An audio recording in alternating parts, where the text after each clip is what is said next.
Now some people thought do not disturb it. It's like, why is it so funny throughout the whole day?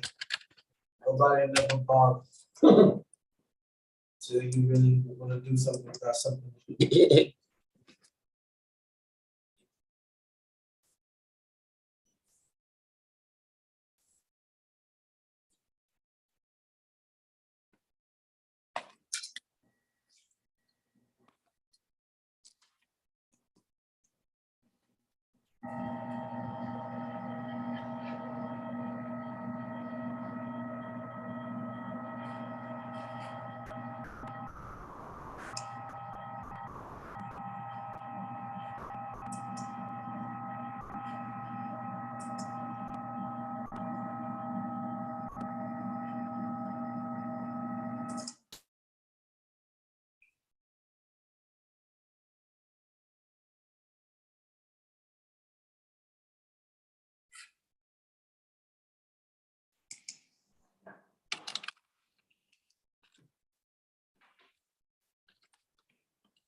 All right, everybody, peace, peace, peace, peace.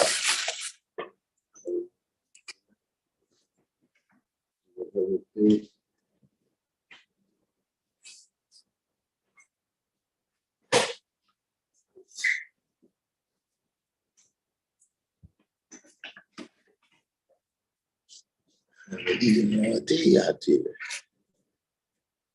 Food that Shaka Nulu, Knowledge I Guide, Different 20, Divine Truth. We got the listening. Let's get the link in there. We got the link today.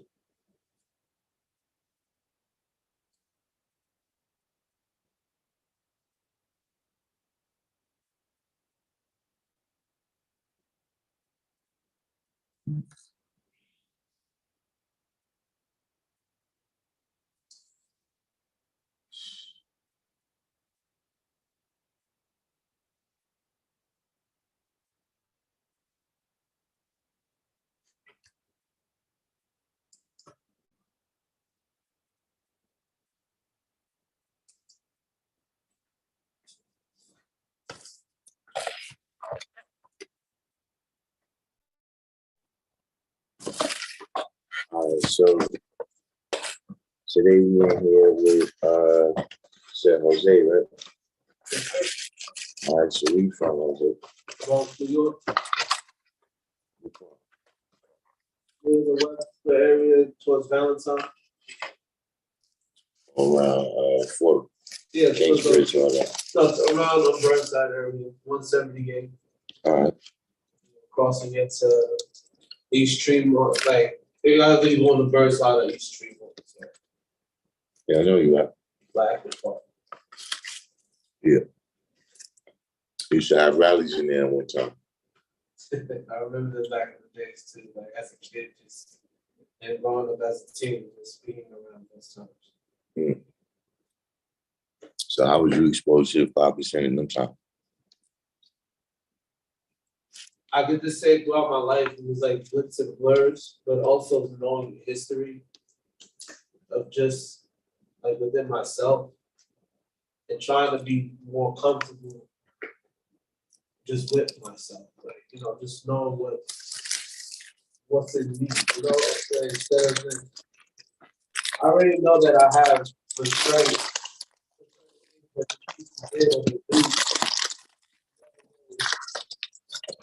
I would just only just say being yourself, but also being strong with what you kind of have to believe in, but not like also what everybody else believes in, but like within yourself. Like you have to have something strong to hold, like. Hey, give me an example what you think. I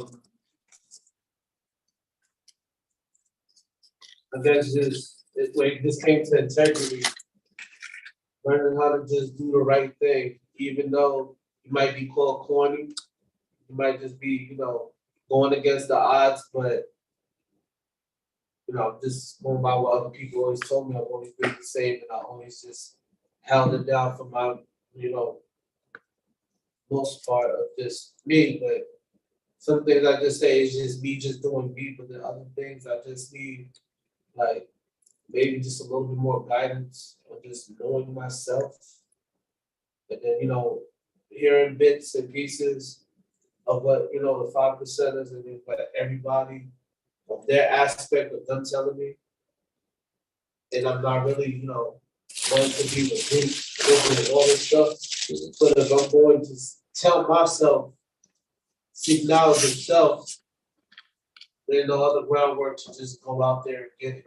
Because I don't want to hear somebody else's perception of what they think, or what they is, or what they go through.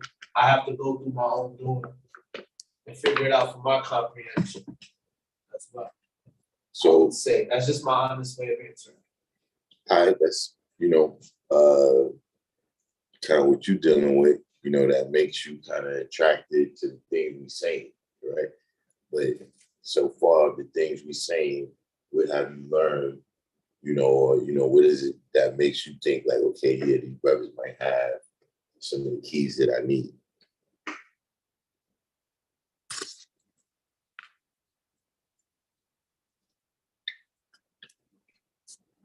I don't know,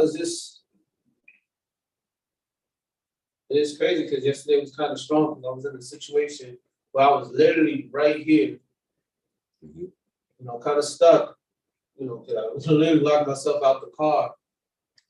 And it's like, for some reason, I was like, I guess I kind of feel certain things, like even right now, like I feel something. But I could say it's more of like a push or a passion, like something.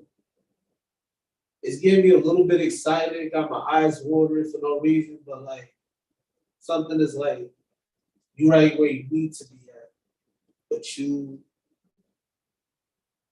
just gotta do something, like, because even then, just like, I don't know.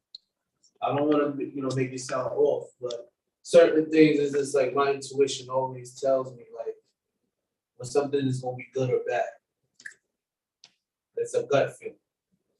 But more or less, this is more like a strong positive thing, kind of like the certain trials and tribulations I'm going through in life. And me also being a father is also being a strong man. Not get caught up with these masses of what they want to believe, what masculinity is, or how a man should be or think on his own. But maybe I just need a little bit more guidance. I don't know. All right, now. I'm a little everywhere, but at the same time, I'm just trying to. How old are you? 30. All right, so, it sounds like you, there's a certain amount of magnetic. You know what I'm saying? There's a certain amount of, even when you playing with those little toys when you little, where they the different shapes like circle, square, star, and you got to push them through the hole. Yeah. That there's some, they vibrate on the same level. You understand what I'm saying? So you keep coming around different people, different events, right?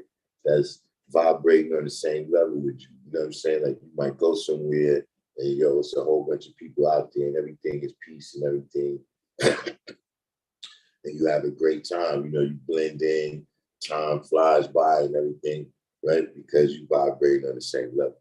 You see, at the same time, right? There's a science to that vibration. You see what I'm saying? And that's what you got to get to, right? Of, knowing, why if you choose this or if you choose whatever is your path, right? Because see, here's the thing I can tell you about this, right? This is not salvation. Like, this is something that, see, like how you said, right? You know, what it sounds like, what you're saying to me is that you don't really have a culture, that you don't have a daily systematic way, right, that you go about living your life where you can say, okay, this is what it is. Like, for instance, right, if you don't eat pig, right, that's like a daily thing. We'll look at certain places I don't even going to. I'm the same way too when it comes to certain food. Right, but see, now for every aspect of your life, right, because everything is mathematics, man. You see what I'm saying? That's one of the things supreme mathematics is, right? It's a system for encoding information, right? It's a system for encoding your way of life, right? And taking it from just being, you know, some type of code that you're thinking of in your mind, right, to something that you can actually manifest. See what I'm saying? Traffic. So, you know, even when you deal with, you know, arithmetic in school, right, you got all the different concepts, multiplication, addition, you know what I'm saying, subtraction, division, right? But when you get to the algebra and the geometry and the calculus, that's when you really got to apply that. See what I mean? I agree with that. That's the sciences that they actually use to build. You know what I'm saying? That's the sciences, like, you know, the computer, whatever, that's the sciences that they use to make it. You see what I'm saying? I'm trying. So, you know, those is different things, you know, but so you've been in the Bronx the whole time? I could just be like in and out around like with family members, a little bit in the South. All right. And then like just coming back to New York, upstate New York, Middletown. They came back. And so you've been Christian that whole time? I would, but it's like I never felt it in me. And then those are things I guess that kind of like cast me as like a little bit of an outcast, because certain things that I didn't feel, and I was just what was shown in front of me was just the aura of everything. And I've always been like that since I was young. I'm just not feeling it. You know, I don't know if it's lack of discipline or some certain things, but I'm usually like a follow through kind of person. Because even then, being in the military, it wasn't like my main plan, but I followed through and I understood the lessons that was, you know, life, you know, certain things. But just going back to, you know, not to veer off, and I apologize for that. But Christianity was kind of pushed on me, but I never really felt it. Even as a kid being forced to go, I was just like, okay. But as I was getting older within my adolescence, it was just something with when they say God or this and that, and if he's supposed to be with you, then it's like when it comes to judging or saying your confessions to another human mortal, you know, those things were like the things that kind of just threw me off a little bit. This is just going based on memory when I was going through the whole Catholic system. Let me ask you a question.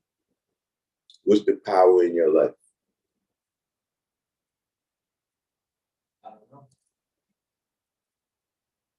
Can you power as I mean, like, you know, for people that's addicted to drugs, that's the power in their life.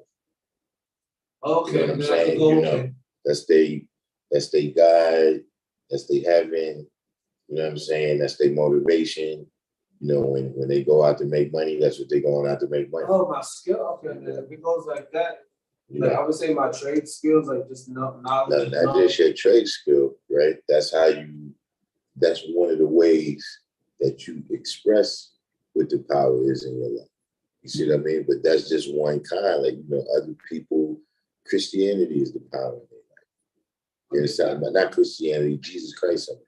No, right? That's the power in their life, meaning like how you said, right? Let's say things go off course, right? What's the thing that you do, or the person that you refer to, right, to get back on track? I want to say it'd be funny and say like universe, but I know there's something out there that just keeps something has to be like an order. Like, I mean, I don't know Jesus Christ all that. I just be like God. Yeah, what you think is out there? I don't want to say 100% no. There has to be laws, order, or something that keeps everything a plane. Like, something to keep everything, I guess, kind of in order, not to like sound like I'm backtracking and going around. Okay, so in this part of the universe right here, right, that we call the planet Earth, yeah, who keeps things in order right there?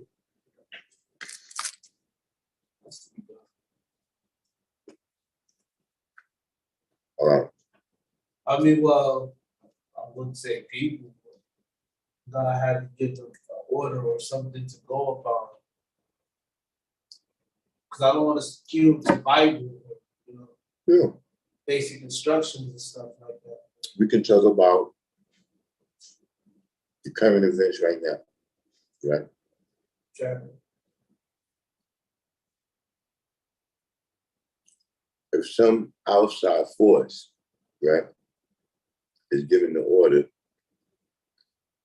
who's giving the order for the mass shootings that keep taking place?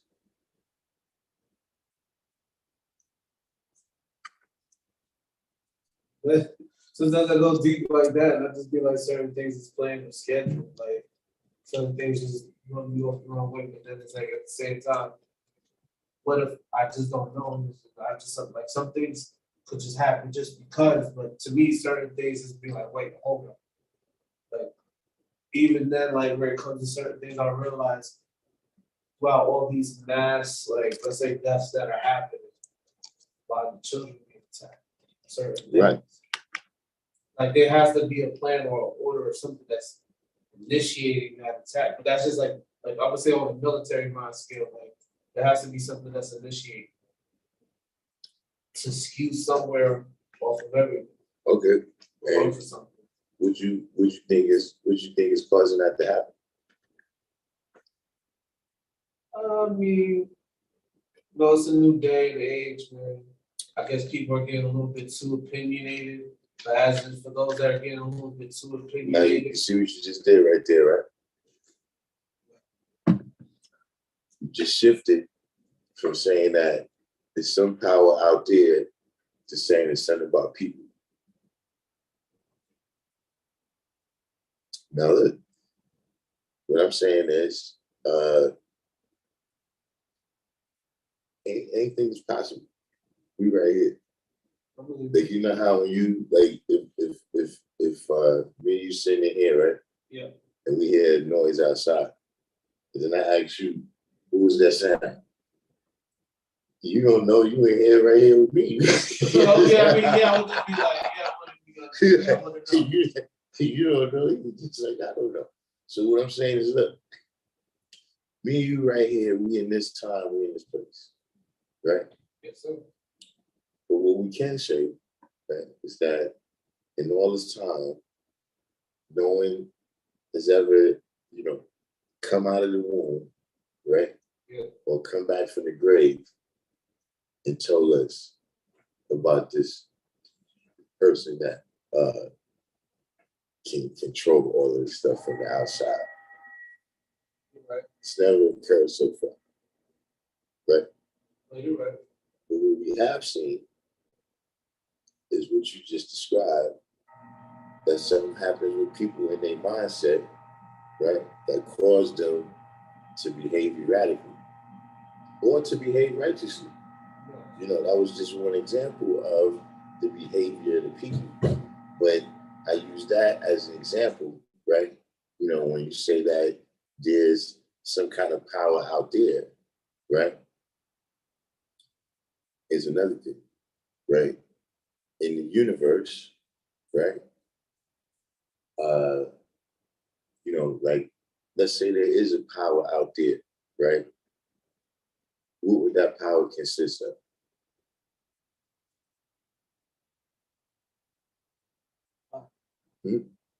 No, I'm just thinking like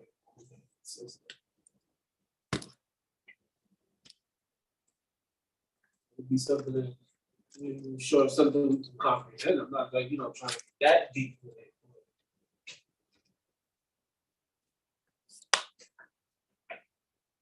Well,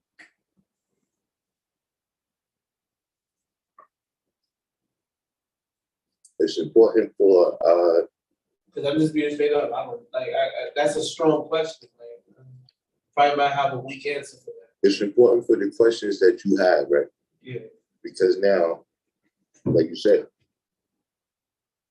right? Let's say,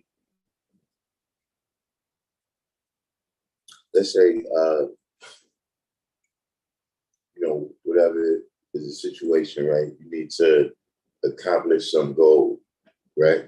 Or you have some problem and you need to solve that problem, right? Yes. If you under the impression that there's some power out there, right, that's gonna kick in sometime, then that means that there's some parts you don't gotta do. It's gonna limit or start. Yeah. Like you know how when you little, you'd be like, oh, cause that. Yeah. Something like Right. Okay, Just like okay, your children, certain things they don't even think about. They cross the street.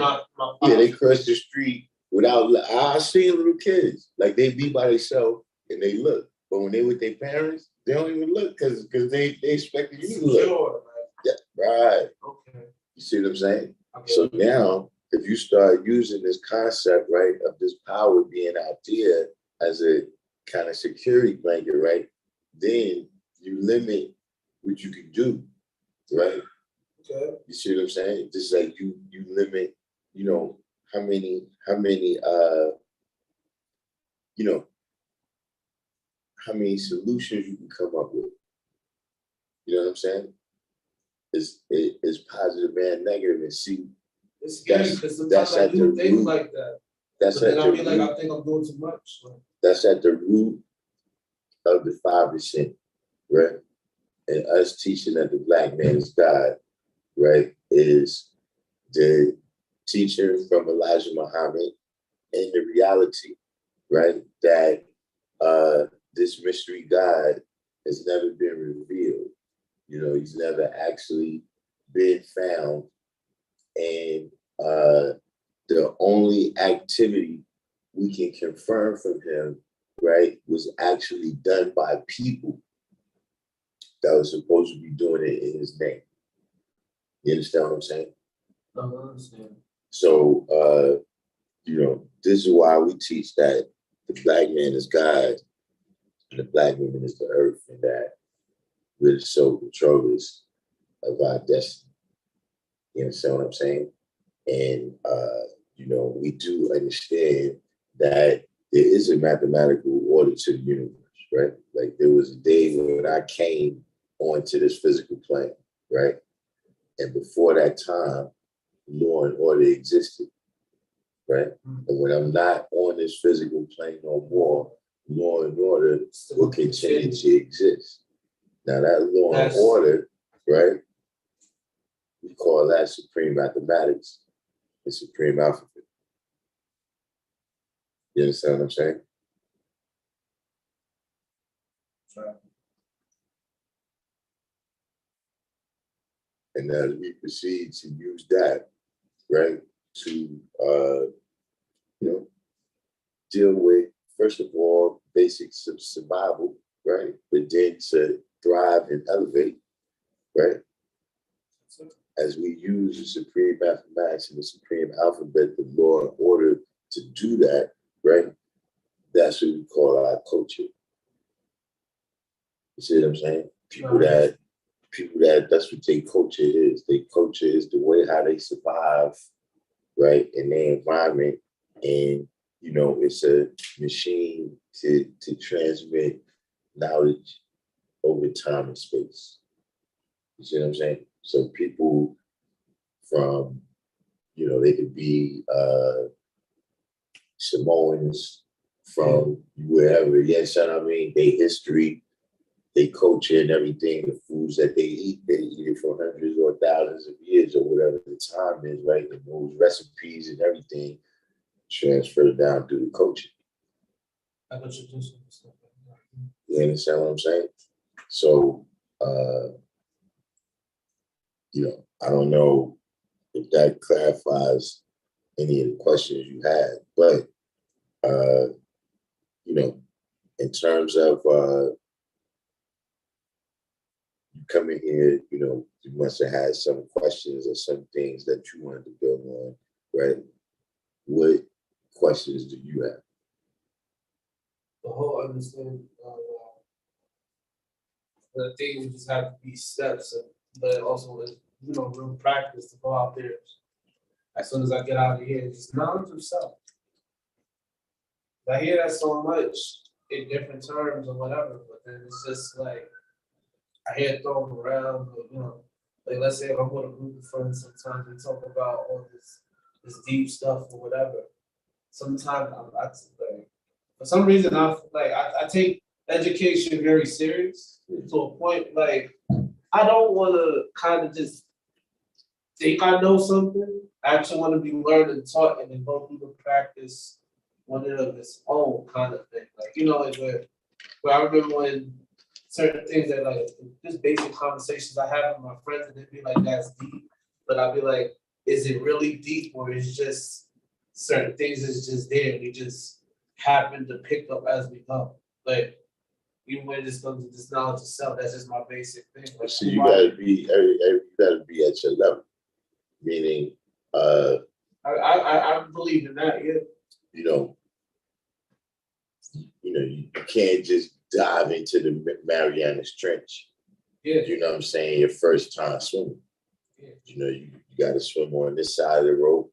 And then as you get qualified, you swim in deeper water. No, I totally agree with that. So, by deep,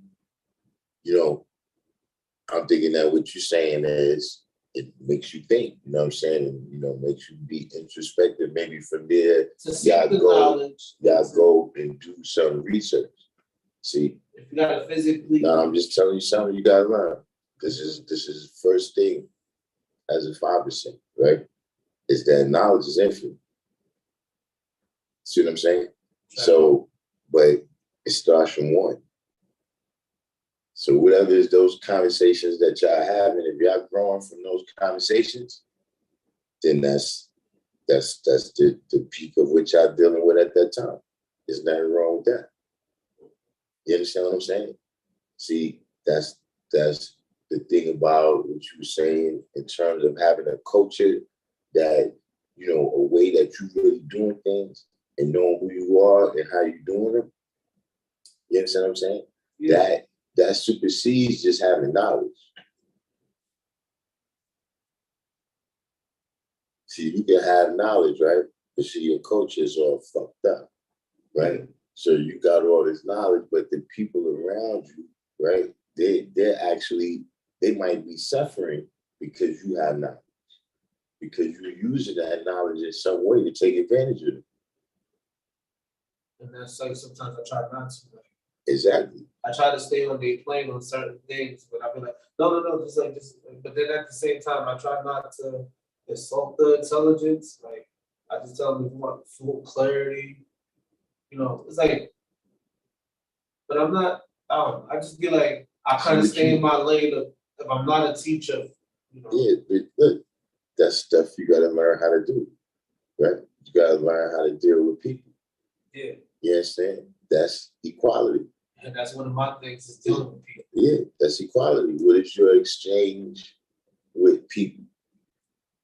Right? When people see you walking down the street, right? What they give you back? Like the motherfuckers cross the street, they be like, oh shit, my man. You know what I'm saying? That got to do with what you gave out. You understand what I'm saying?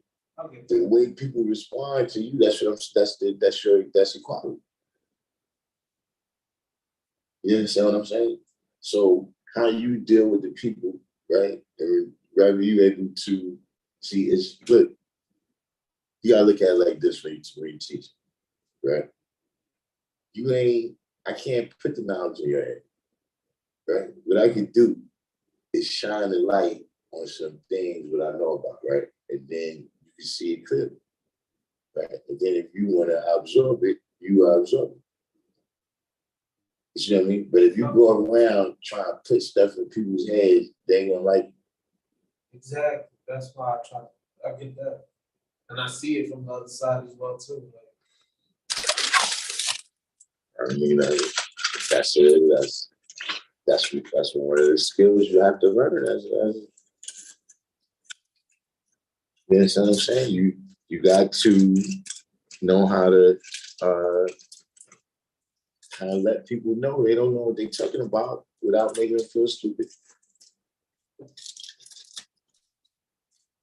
I think there's some certain things that I just be, it's a little bit too passive for me. Just, they don't get it. Just throw my hands, that's why I give up with it. Well, now remember this too.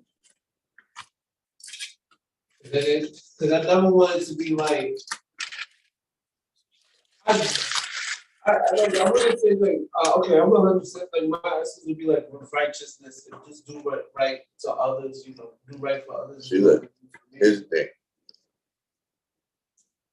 How much we like somebody, right? Yeah.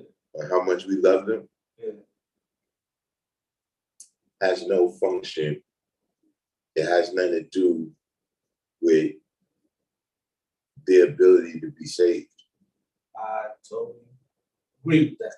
You understand what I'm saying? So Yeah, yeah, went through a sometimes, situation and I agree with that. I had to ask myself. yeah. You know, and you also got to remember that just in terms of you as a person in your journey, right? Yeah.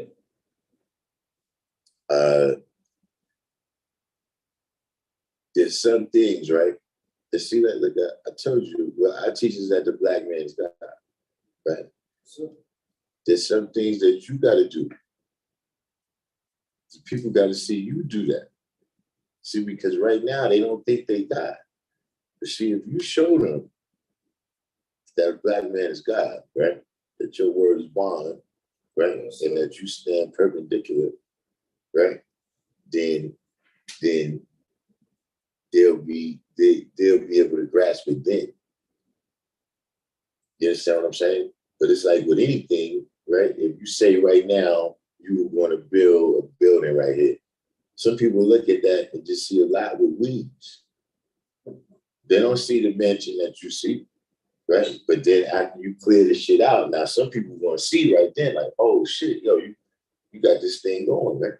You need some help, you hire it. You know what I'm saying? Some people ain't gonna see until you living in there. And you invite them to a party, like, yo, this your mansion for real? And even if I told you I was gonna build a mansion right here.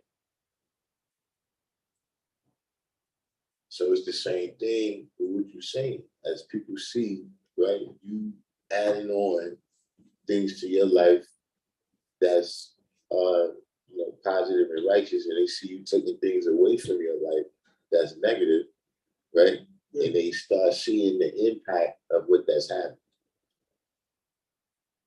See, that's what it makes people easily led in the wrong direction a lot of times, because it's like they see people doing the wrong thing, but then the impact that that's having, like they doing the wrong thing, but they got a lot of money. You know what I'm saying? No, or whatever it is. So now people see the impact. So even though they know it's wrong, they engage in it. You know what I mean? And what, like you were saying, would make it hard for people to do right, because it's like, damn, they don't get nothing. You know, a lot of times it's not the same immediate gratification.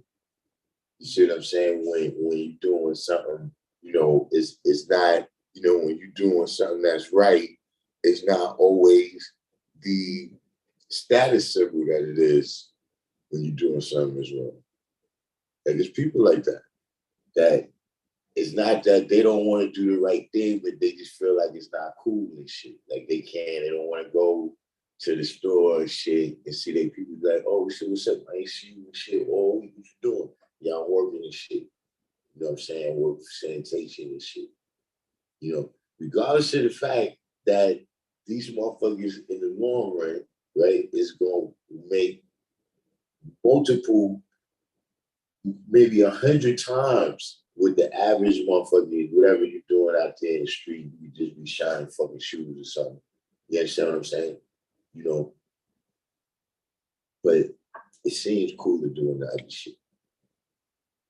No, I totally agree with that. It's kind of crazy because there's one kid on my block, you know.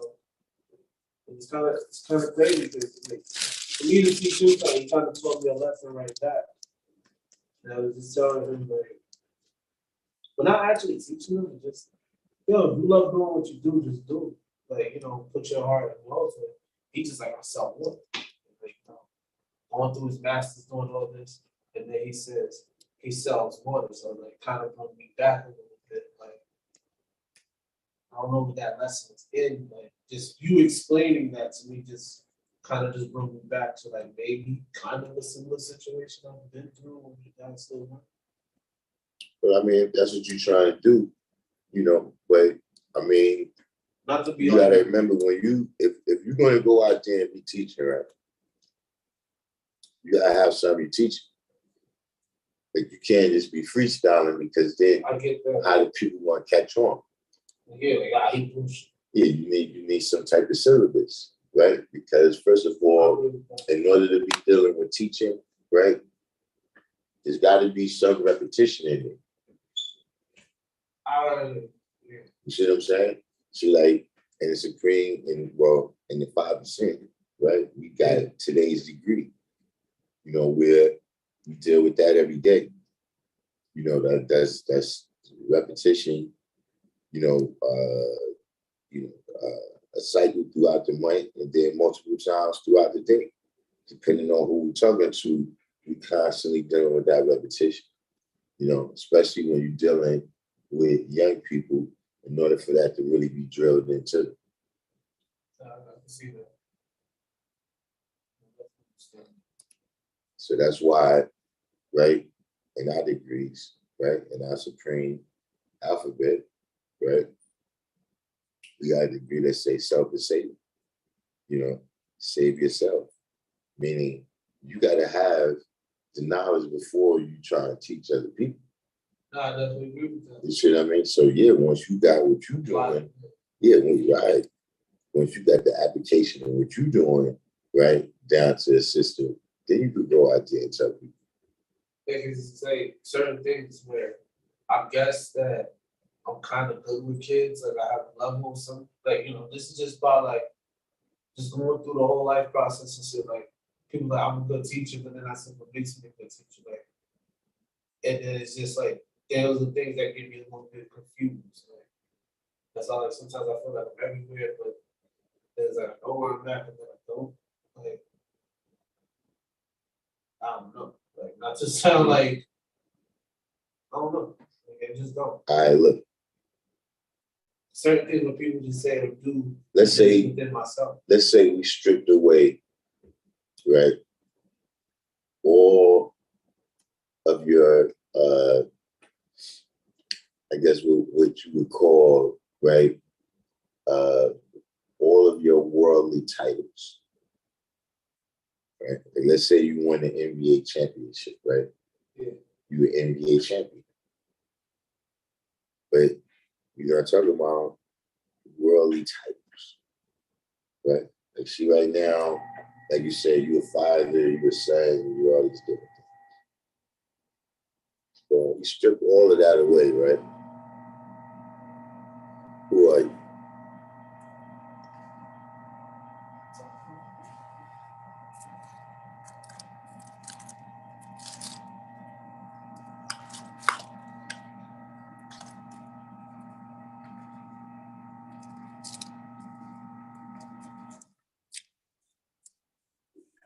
Me, I'm just say just a righteous person, man.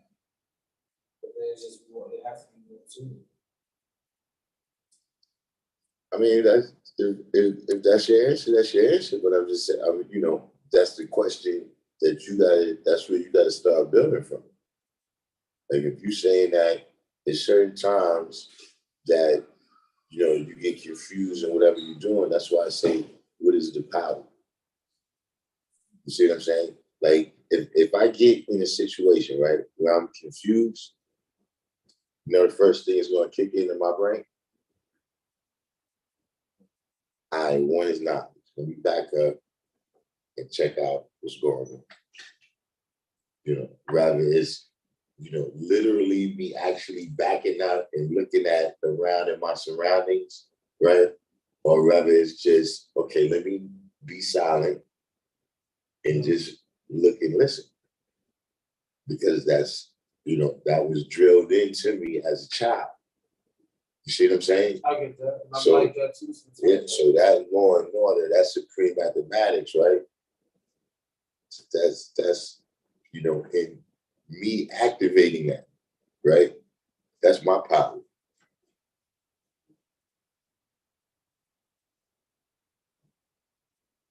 No, I see that. You see, so you got to be able to answer that question just to make it so you can have a easier time, because the thing what you're saying in terms of using whatever knowledge you have to better your community and your surroundings and all of that, and people around you have a positive effect on them and everything, that's positive. I do want to do stuff like that. Yeah, but but it's at the same time, I don't want to fake the funk. I'm not like me faking the funk. I guess that kind of goes with having to worry about what other people think, but having the trust and faith within myself to just do it and just apply the practice. Because I get exactly what you mean by that. The way I avoid that is dealing with the young. I'm not sure if that's what you're talking about in terms of, you going out there to help people and the youth wise, and them maybe taking advantage of or some of that. You know what I mean? Like I said, if you deal with the young, then first of all, a lot of them don't have that type of larceny built up. You know what I'm saying? And if they do, right, then you already know that that's somebody's teaching them that. Yes, I mean, they're in some environment where, that's the situation. You know what I mean? And so it don't have the same impact on you as, somebody that knows better and they just bullshit. You see what I'm saying? So it don't bother me.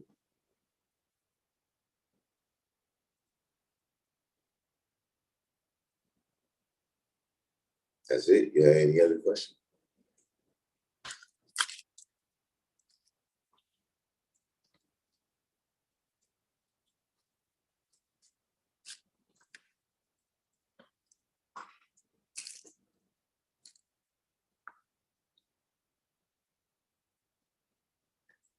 I'm just ready to stay.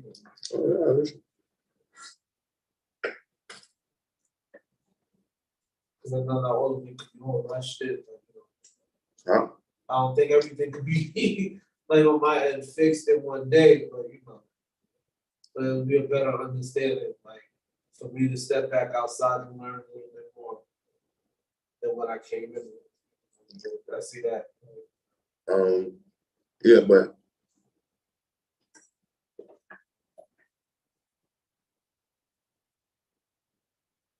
what you gotta learn, right? In my opinion, not saying that the knowledge in there wouldn't help you. But what you gotta learn is now on the outside. You see what I'm saying? Like the the word like educate, that means to bring out.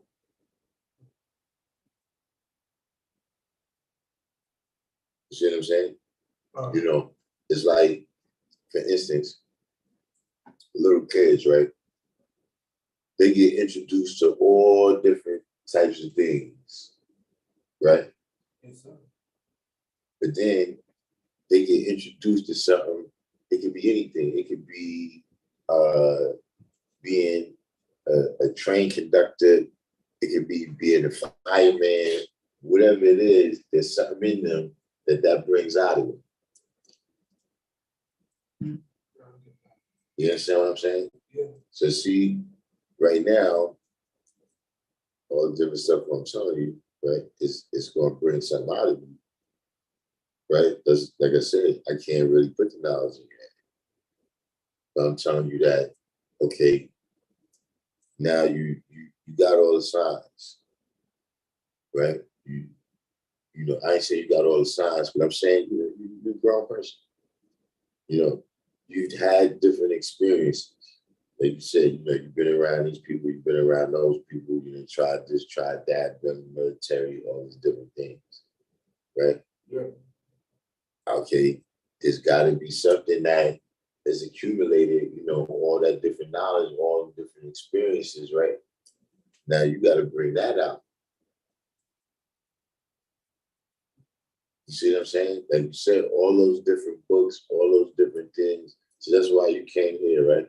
I ain't got no pamphlet for you. You see what I'm saying? Because here you gotta write all your own. You gotta write all your own material. Because when they give you the Bible, right? Yeah. That's some people's story from over there. I'm not saying we're related to them people, but that's some people from over there at a different time, right? They're in a different place, a different time, right? And the different speaking, different language, different conditions, et cetera, right? The Quran, the Torah, the Bhagavad Gita, whatever it is, that's those people. There's nothing wrong with their story, right? But at the same time, we all in it, right? We all in it. And we all came from a different location, right? And took a different path getting here. You see what I'm saying? So certain elements of that right there, you know, the way the mathematics was applied in that situation, right, is not necessarily going to be exactly the way the mathematics had to be applied in this time, in this place. You see what I'm saying? So that's why I'm telling you that, you know, a lot of them different things, because if you seek the answers, right, in the 5%, you're gonna be disappointed. Now listen, if you let the 5% teach you who you are, and then you look at yourself for the answers, then you won't have too much problems. But this is not, you know, this is not like you came in here, there's a black door out there. This is not the pearly gates where, you understand, you get here, you know, this is the place where, see, like, how you said, like, look, you know, from here, we in that with a duty. Now our duty is to go out there and teach. See, because now that we know the black man has died, right? We can't sit back and pray. We can't, you know, just put our hands over our eyes and say, Jesus, take the wheel over here.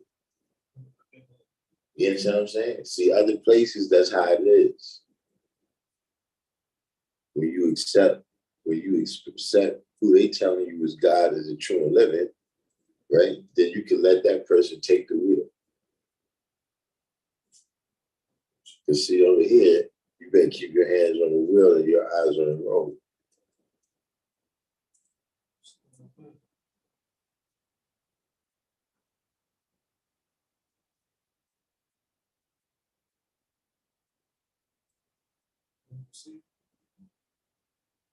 Yeah, that's it.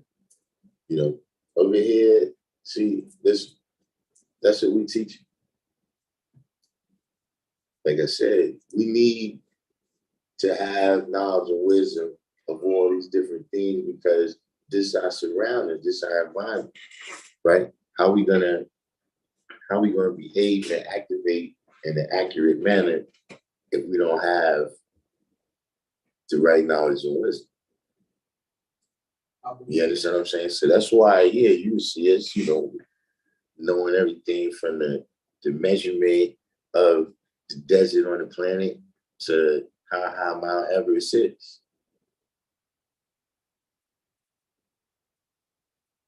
But see, you can learn all that anytime.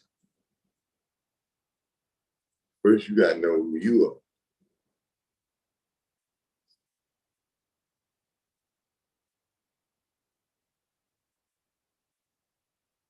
And you gotta, see, for me, it's a little bit easier because I didn't believe in the mystery God at the time. Like, I guess I was more God fearing than God believing. Like, it was one of the things where it's like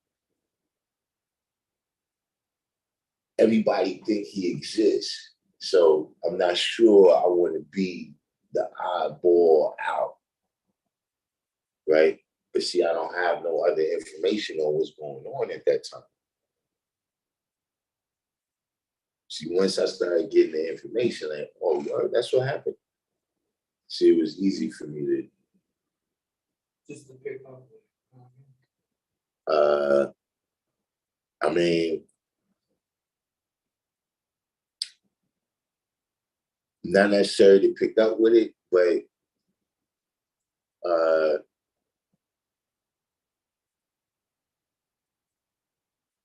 well, yeah, I guess you could say that, to pursue it. Yeah, that's what I meant. You know what I mean? To pursue it, to kind of jump in with both feet. Once I realized that, all right, yeah, that story is BS. You understand what I mean? But it still took time. It still took time, right, for me to fully know what my power was too.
You ever read Message to the Black Man?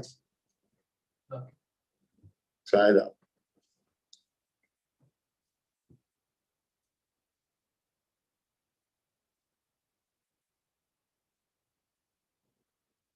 That was from Elijah Muhammad.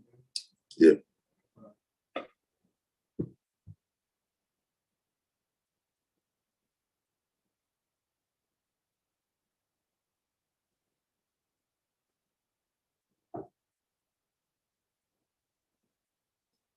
I know you read Malcolm X book. Yes, I did. See how there's a difference in the equality that he shared with the world around him. Yeah. You know what I mean? Over the course of his life. You understand what I mean? You know, one of the messages in both of those books, man, is about, you know, what is your power to do? You know what I mean? To affect what's going on around you, you know, and, you know, how you use that power, whether the impact of that be positive or negative. You understand what I'm saying? And then, you know, the fact that, you know, all of outside forces is, you know, very seldom more to blame than you. Because you know, like I get it, it would be like something that I allow those outside forces to infiltrate. Yeah. Like something like that. Yeah. Even if just do that, right? Sometimes you gotta pay a price for things that you don't do. You don't say something. When you don't or say anything such as it comes to right, and then what happens? It grows, you know what I'm saying, and just comes back to bite you again. You know what I mean? Bites you back in the or even worse, it affects somebody else. You know what I mean? Like it's something that you could have stopped, and then now maybe somebody in your family now get affected by it, right? Because you didn't do what you were supposed to do. That's shocking. Thought of stuff like that before, because even then, like sometimes when some kids in the park they be wild with the profanity and stuff like that, and then we tell them to stop because that isn't something that they shouldn't be doing. You know, I never went and thought out, oh, because I'm an adult or a child thing or whatever, but like, how can you say like, you know, certain things when it comes to, I guess, those things, that's what I've always said, like, you can't let that go by, like certain things. But then the whole, if it don't apply to you, let it fly thing is just, I feel like some of those things got out of hand. But then yet again, those are outside forces that I kind of get what you're saying, that what's my inner work, yes. But not to go everywhere again. So you gotta have more equality with them than you tell them what to do. That's a fact. You know what I'm saying? If the only real time I like joke around and tell them it sound like I want to push up. You kicking it with them, you know, you just tell them what to do. You know what I'm saying? And you know, you ain't never given them no loot to get no icy. You know what I'm saying? I mean, I tried it before with the chips. Yeah, look, whatever it is, it may don't seem like it's working. But see, over time, you know, when they see, you know, just the impact that, you know, sometimes it may never come back to you in that form. Like, you know what? They may never listen to you. Yeah, they may end up being knuckleheads, go to jail and all that. But you know what? One day they might be sitting in jail and be like, yo, you know what? I remember when he said should have fucking stuck with fucking Jose, man. Jose was talking. And then niggas say, yo, you know what? When I come home, I'm gonna do this shit Jose used to do, yo. You understand what I'm saying? Sometimes it takes that long for it to kick in. You know what I mean? And fortunately, you know, unfortunately, some people don't make it long enough for them type of lessons to kick in. But you know, you could go around the country, right? And you would see that some of the most active people out there, right? That's, you know, trying to do something positive with the kids. It's like former gang members and drug dealers and shit. You understand what I'm saying? That it took them that long for those lessons to kick into. You understand what I'm saying? So, you know, you gotta remember that you know,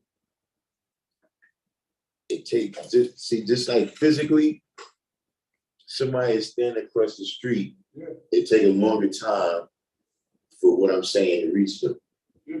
Just the vibration of the sound itself, it takes a longer time for that message to reach that person, right? It's the same thing mentally. See, some people is closer to where I'm at already, so I can say something to them and they see it right away. Some people, it might take 10 years for that message to get over to where they at.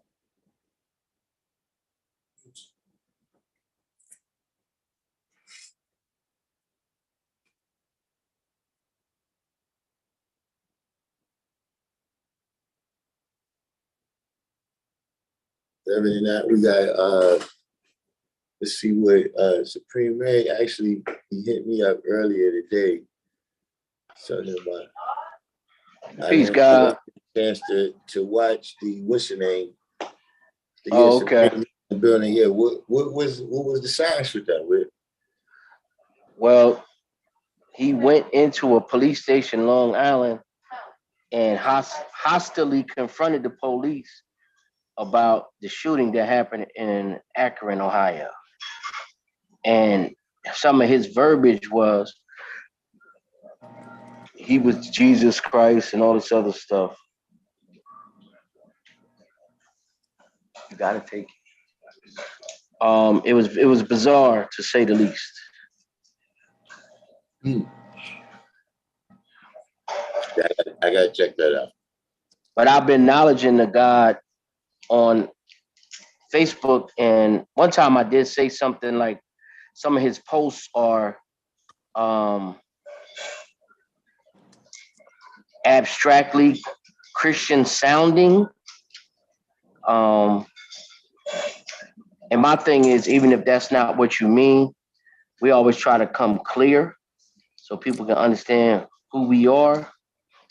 And his reaction to what I was saying was kind of like bugged out. So I'm not going to comment on it anymore. But I feel like the God is definitely going through something. And I feel like in this day and time, it's a lot of brothers that the weight of mathematics is starting to become a heavy burden on their mentality based upon the ways and actions. Because, too much of anything is not good. And I don't know if you ever expanded that to your students, but even too much mathematics is not good, man. You got to be universal in your approach in this world. Well, I make people laugh a lot when I tell them, but I am actually serious about that. That after office hours, a lot of time I ain't trying to hear none of that 5% stuff, man. People around. Listen, people come up to me in the bar, yo, the class, get the fuck out of here, man. You had 3 hours. You know what I'm saying? Right. You had 3 hours to kick it with me about that, man. And now you would come here and shit.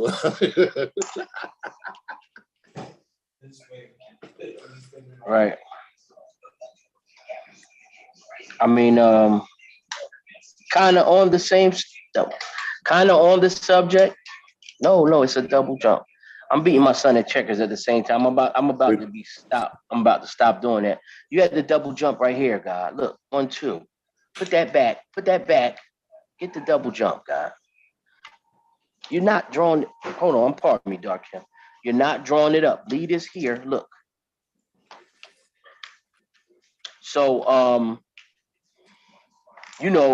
was building with King's son. He called you too, right? Indeed. Yeah, I gave him your math. We actually got back in tune through Joakim. So I was on the phone with him and Joakim. So you already know, like that was different. But he had called King Civilized. You know the god King Civilized from Patterson? Right, yeah. God's a politician. And him and Natural Born at the Newark barbecue, Natural Born was put on the square by Intel. And Natural Born didn't know the lesson that he was asked. I think it was the Wisdom Power Day. No, actually. So the debate that we were having with them was, can the black man be a devil? And I mean, we done been through all that science, me and you, for many, many years. However, they were saying it's not possible. And they were basing it upon the Niles degree in the student enrollment. And I was just like, really? Like, that's what are you doing? You get one move.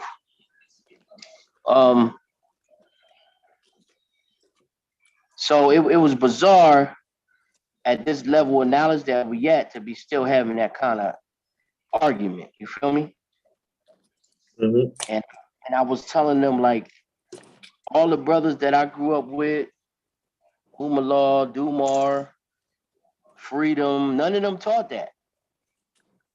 You know, from that standpoint that the black man can't be a devil. So I was wondering where they got it from. And I just think it's some self-styled wisdom. But it seems to me, not all the brothers from Patterson, because I know some good brothers from Patterson, but they seem to move in unison with a certain philosophy or understanding. Is anybody from Patterson on the line? You know, don't take it personal unless you wrote them like that. But they seem to have a unified understanding of different things. Like if you build with the people from our tree, we see some things alike, but nobody's going to just exactly say the same things that somebody else says in the exact same way. And I Mm-hmm. find that a little peculiar with some of the brothers from Patterson, not all of them. And you know, we don't teach that. We I teach think independent thought. I think what that comes from is that like for one thing, right? A lot of them don't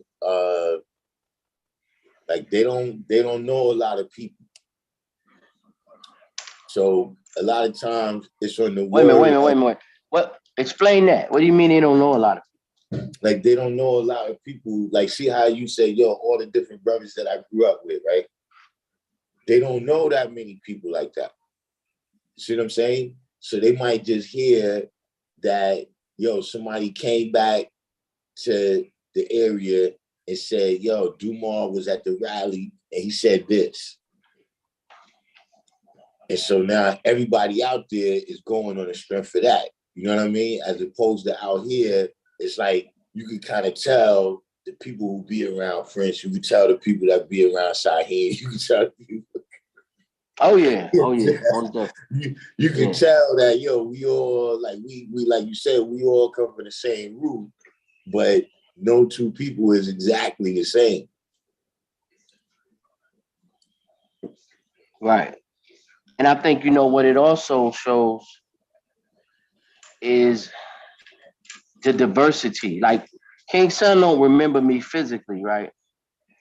But I was telling him, like first we started off building and we just was building about the whole Wu-Tang cipher, right?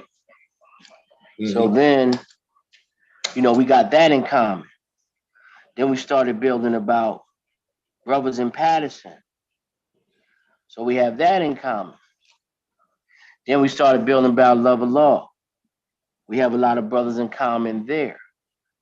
So then we started building about you and Tashim Waz. Mm-hmm.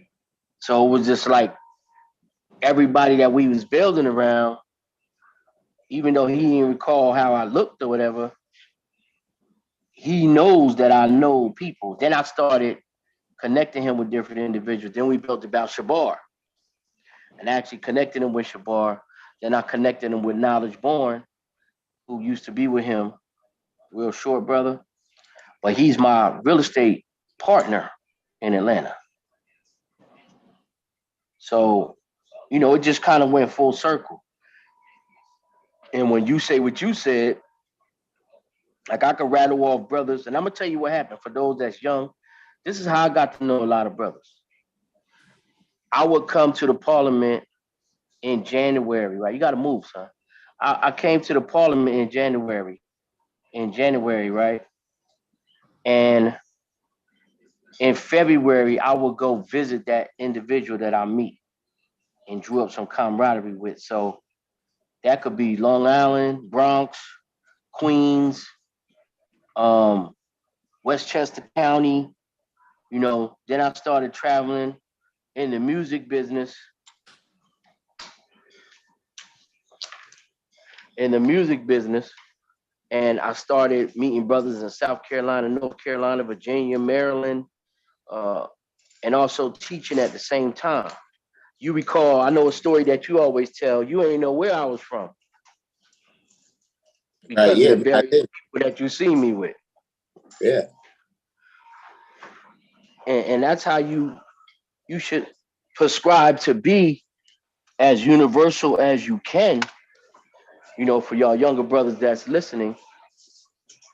Just meet brothers, man. Like one thing about going to the parliament is everybody puts on their best face, so to speak, at the end of the month. But you really won't know how a man is until you get to spend some of them other 29 days with him and understand who he Yeah. is and what he Let represents. me tell you another thing that we used to actually like it. That was like an actual thing that brothers used to come out, not necessarily and individually bomb people over that, but people would come out into the hallway, like the older guys, and be like, yo, I see all of y'all standing around with the people that y'all came here with. Yeah, break all that shit up, man. Right, like exactly. You had to build with brothers that you didn't know and shit. You know what I'm saying? Right, that's right. You wasn't really allowed to just click up like that. That was that's real. That was destroyed. Like they went about that in a conscious manner. Like, yo, it's not supposed to be cliques. Y'all not supposed to be all friendly with each other and shit. All of y'all supposed to be building together. Right. I mean, that was just like, you want to know brothers from other geographical locations, and then you want to go experience them and what they deal with, because all it does is help strengthen who you are. You know what I mean? Like when you used to come out here, it was different. You know what I mean? When I used to come to Pelon, when I used to come to Medina, when you was in Medina, I even visited you in Harlem too, when you lived in Harlem. So, that I think we in for a renaissance in terms of numbers. I just have that feeling. The deeper I'm going into the music game, I'm starting to see that people are getting tired of the same messages, and the knowledge is always new. Umallah taught me this. The knowledge is always new to somebody that never heard it. You know what I mean? You can't say that about a lot of different things. Because another thing that I noticed when I was going to the parliaments, right, and I didn't know 120, I think I started going, I was on the student enrollment. So somebody started building on the 136. I didn't know what they was talking about. But the next month when I was on the 136, I could follow them up to where I was at. And then the next month after that, I was on 114. I could follow them now. And so on and so forth. Until I had learned 120. And then whatever lesson that a brother's building on, it ain't sound like Chinese arithmetic no more. You know what I mean? But that was a way of weighing and judging my own growth and development. And that's something that we wanted to do that though. You don't want to be left out of the cipher.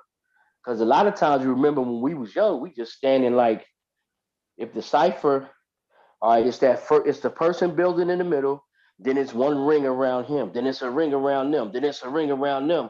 And really it's contingent upon what you know. It just automatically happens like that. If you don't know nothing, you don't want to be too close to the fringes of the cipher because you might get asked something. You feel me? So automatically it lined up with what you know. And we did that. That was like a formal arrangement around that. So it was like, look, if you're like, interested in the knowledge, like we know you, right?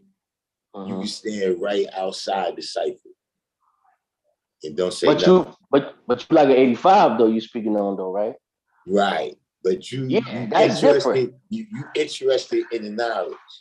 Right. then We'll put you right. We'll put you and closer then to and it. Right. then around them was just the regular 85s that just came to listen. They don't really, we don't know who they are and shit. You know what I mean? And then you had the cipher, right? And then when you got to whatever degrees, you didn't know no more degrees, then that's it. You can't say nothing. And, you know, if you got a question, you got to just save that. You know what I mean? But even if like even if everybody here would say if the top person might be on the 1 to 14, that's still how things was. Right. Like, listen. Right. I remember seeing people who was quoting the culture degree in 114 at my stage of knowledge. Then I was like, how am I going to memorize all of that? Exactly. You know what I mean? Like, yo, come on. And then the wisdom build degree, forget about it. Exactly. But not even that. I'm like you said, I remember when, you know, just, you know, even when I had it, people who was just more fluent at quoting it than me. Right. You know what I'm saying? Where it was like, you know what I'm saying? I gotta get to. So, like you said, you know, for me, it probably was a little bit more the opposite. You know what I'm saying? Where for other people, it was like, you know, they can't come outside without knowing what they're supposed to know. Me, on the other hand, like you said, I don't want to go outside without knowing what I'm supposed to know. You know what I mean? Because I'm into this shit. You know what I'm saying? I'm gonna tell you something crazy I used to do, right? When I was on the 1 to 40, I would get in the tub, right? And have my lessons, studying in the tub. I wouldn't get out the tub until I knew that degree. So sometimes I would be a pure raisin, getting out of that tub because that's how serious it was for me. But I want to say this to the people that's listening that's maybe younger in knowledge, right? I was lacking at one time. Like I had got the math and the alphabets and student enrollment, and I went to college. I went to Cheney University. And when I got to Cheney, I wasn't really studying like that. And then I remember one of my friends, he was hustling, he was getting mad bread. He let me hold his cross. So I'm up at Cheney with the crazy dookie rope on with the mad big cross.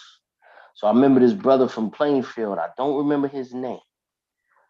He roasted me for wearing that cross for at least an hour. And you know what I'm saying? I ended up tucking it. I ain't take it off. I tucked it. You know what I mean? And I gave my man back his chain and I never touched it again. Still was lacking a little bit. I went to Universal Parliament. This brother named Infinite Intelligence from New Kingdom, still my man to this day. He let me have it, right? Still was lacking. Then I met Mel Kwan because remember, Mel Kwan's card used to be, the picture of his card used to be in the power paper. It wasn't even called the power paper. What was it called? What was the paper called back then? Well, there was the 5% in the word. The 5%er. Yeah, it was in the 5%er. And his card was in there. So I called him. I sent him my demo. He told me he was feeling it. He said, meet me at the Parliament. Now, when he said, meet me at the Parliament, I almost swallowed my Adam's apple. I was like, damn, I gotta go to Parliament. So I went to the Parliament. And then once I met him, after the other Parliament I went to, Mel Kwan is like 6'5", for those who don't know him. And, it was kind of just intimidating him looking down on you. So he was like, yo, music is cool, but you can't come around me if you don't know your lessons. And once he said that, I just went in. And then I had a producer named Shark. And Shark said, yo, it's this queen that rap. You got to come check her out. And it was Siaja, who's Raheem's Earth at the time, that eventually became the brother that walked me through 120. I met her first though, and she was like, "What lessons you on?" And she in Trenton we didn't get the lessons in a uniform manner, right? People was just giving stuff away. So I had math, alphabets, and student enrollment. So when she asked me that, I didn't even know what she was talking about. So then she knew 120 though. And it amazed me that a woman could know 120. Like I didn't think that was possible. Because remember, they used to say the black woman didn't have a mind. Like I was hook, line, and sinker in that stuff. You know what I mean? Um, but anyway, when she started teaching, when she started dropping them, she said, "You got to meet my God." So she actually, listen, God, this is how naive I was. She said, "You got to come to my cousin's birthday party." Her cousin's birthday party was across the street from Atlantic Towers in Brownsville. And me, brother named Jason, my man Timmy, and Ramir drove to the birthday party. We ain't know nobody. And we went in that party, and ever since then, the God been teaching me. You know what I mean? But, we just didn't know where we was at. This is Bill in Brownsville, in the Ocean Hill, in the Ocean Hill Park, in the Yeah. Ocean Hill Park. You know what I mean? So, but the knowledge, it opens you up to these life experiences. Yeah. That's just the pure message that I want to get across. Like, don't be afraid to explore your brothers. Melquan had an impact on me with the lessons too, because he was he probably was the first brother that I knew that like he was a 5%, you know what I'm saying? Like, he was somebody, when he walked up, everybody knew the guy and everything, but he went to college and shit. And he spoke Yeah. he spoke the King's English and shit. Like when he quoted his degrees, it was mad clear. Everybody else was speaking without kind of ebonics or whatever. But just the fact that all the different things, he was in the music industry and everything, like all the excuses that everybody else used not to know their lessons, he knew his shit impeccably, G. Let's go. Like he had all those excuses too and shit, but he quoted and he was about that life. Like when he came around, that's where he, you know what I'm saying? How you see him say he's agreed. Right. You know what I'm saying? He wasn't just like, he know him if you ask him. He come to the corner on 225th, man. Like, yo. Yeah. And I mean, you think about it, that's what we was thrust into as younger guys, like pressure packed circumstances. I was in Brownsville where the original chamber was in the back of the building on the bottom steps. And like it was clearly a lot of universal beatdowns going on. Like this was serious. And if you didn't know your math, it didn't matter who you was or where you was from. It was just like that. And I survived that. And I think that right there fueled me. But when I came out here, when I came back to Trenton, I never left Trenton. But what I did, I had a job, right? And what I would do is I got paid weekly. I would put away the money I saved because I used to pay my pop rent. I was still staying with him at the time. And I used to put my money away for that. And I would leave on Friday. And I would not come back to New Jersey probably the morning of going to work. Like I would pack my clothes like that. And I would come back hella early and then get to work. But what I was doing was I was getting a crash course in the Law World Manifest mixed with the Brownsville lifestyle, which was crazy compared to where I was coming from. You know what I mean? Like I saw bodies. I remember one time it was a fire in the next building, and we on the 11th floor. Raheem was 11C, and I could see the fire out of his bedroom window. It looked like a movie. Like you see the firemen going in, coming out, coughing, face all black. Um, It was a bunch of tall weeds behind his building. There was bodies back there. It was just incredible. You hear all kind of busting. You know, this was the Uzi era. This just was incredible, man. Like, and I could write a movie based upon just those years that I've spent there. But like I said, I not only would be in Brownsville, I would come see you. I would come see whoever. You know what I mean? And the only thing I was bringing was the knowledge. So it was a great time. Um, Once I became real proficient in my lessons, I did come out here. I taught like 30 people out here. Um, but I brought a whole new aesthetic out here. Like if I can get to the history of Trenton for a minute, you had what's the brother that returned, God? Kareem. Nah, not Kareem. I'm going before Kareem. The other one that turned Sunni Muslim. I don't know him. When I came out there, they said Yeah, the you know first who I'm talking about.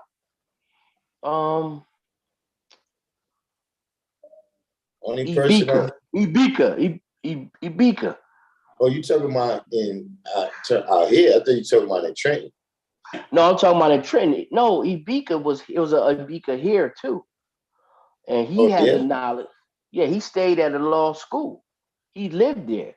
So I'm talking about this was like 67, 68. He was the first one with the knowledge here. So this is going to be controversial, but I always wanted to do this. And since I'm in a forum, I'm going to do it. So Asbury Park always say they got the knowledge first in New Jersey. But nobody in Asbury had the knowledge before Ibika because Ibika had it in like 67, 68. And I know that's going to be somebody from Asbury Park is going to not like this when you replay it or whatever you do with it. But hold But up, it's true. hold up. Wait a minute though. Is he Beacon from New York and he went to Trenton? No, he is From from Trenton? Trenton and went to New York. But Yeah, according, that gets shaky though, G. That gets you're shaky. right. I'm just saying it's real though. I went to his repast. and Right? then you know that even with that, it's not Trenton. There's another place, not Long Branch. It's somewhere up there though. It's somewhere up there by the George Washington Bridge area. Red Bank. Now Red Bank is down where Asbury Park and that's the shore area. Wherever it is, I heard motherfuckers from Red Bank come out there and say that in front of people from Asbury, and they ain't say nothing. See, we need to have a Jersey rally, right? All the Listen. historians. Listen, you know, if it's one person amongst us that's a historian, listen, even K-Bar said, yeah, Red Bank had the knowledge first. Hey, I don't know. Listen. Ibika came to a Trenton rally, and he manifested it. Oh no, Savior, I'm not know it. saying this before. Yeah. I'm not saying this before Ibika. Oh, okay. Before Ibika, but I'm saying Red Bank had the knowledge before Asbury. Oh, okay. See, I don't know that history. You know, as all the gods do, we love Asbury because they always roll out the red carpet, and you know the same go for me. Like when I went out there, it was just all peace. But I'm just saying, Ibika said this. What he said? He said he met a law. He lived in the school. He got the knowledge, came back and taught his brother. Almighty knowledge. Maybe we can get him on here. He spent the last like maybe 2-3 years with Ibika before he returned to the essence. And he gave him all that history. He gave Savior some of that history. They could probably be more. Check this out, though. Check this out. What happened? What happened to his physical? I think his physical been returned. No, but you know his story is when he says that the father told him if something happened to me, go back in the mosque. So Yeah, you sure you're not talking about the same Ibika? no, this brother's from Trenton. So let me finish. So because you describing Ibika to a T.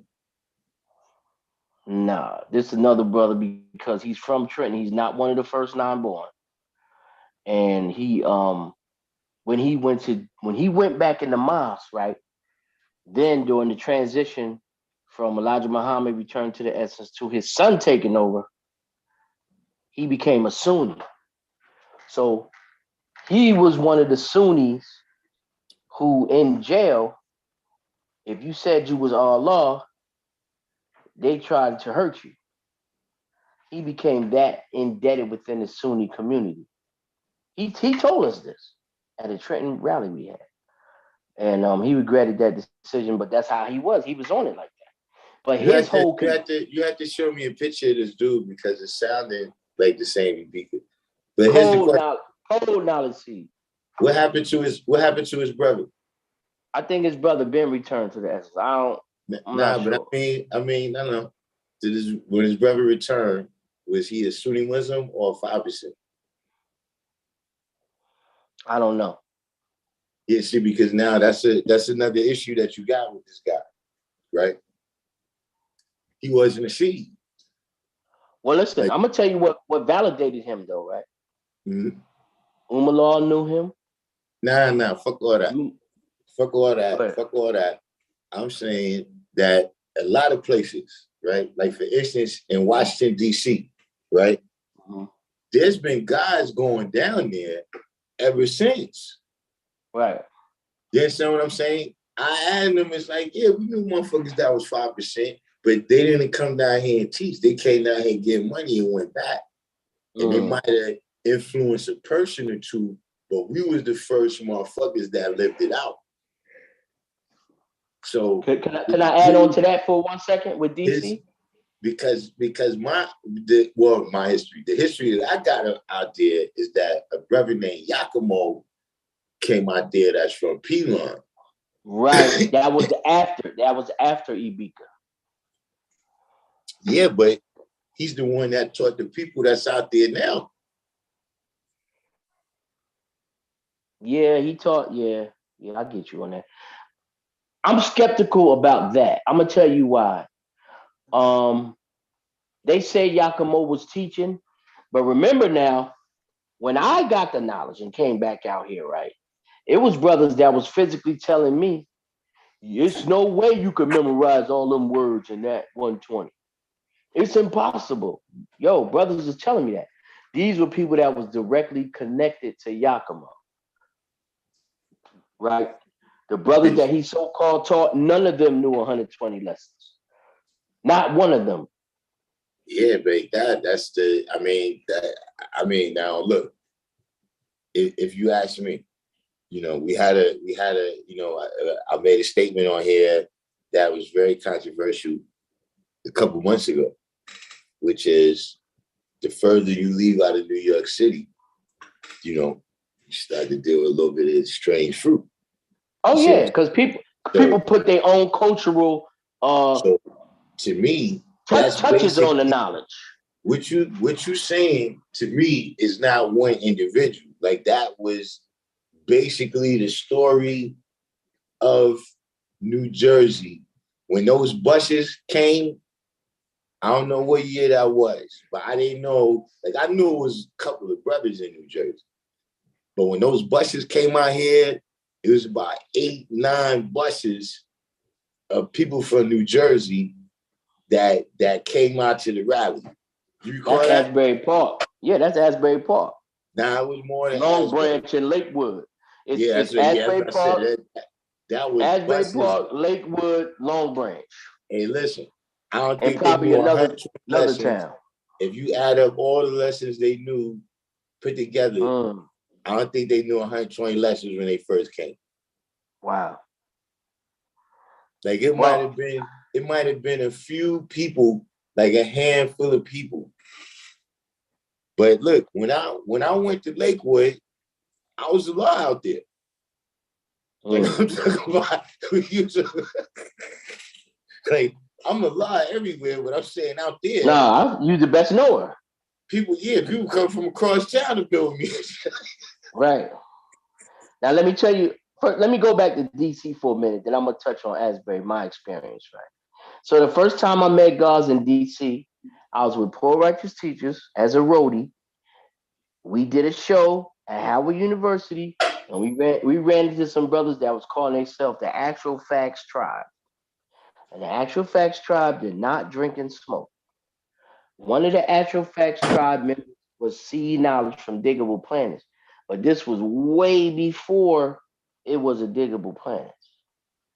You understand? Maybe put it this way, they wasn't famous enough. I don't know what, they could have been in the studio. But what I'm saying is, when we met them, they were kind of like uh sort of a law teamish. Not to that extent, but the Actual Facts Tribe was some different shit.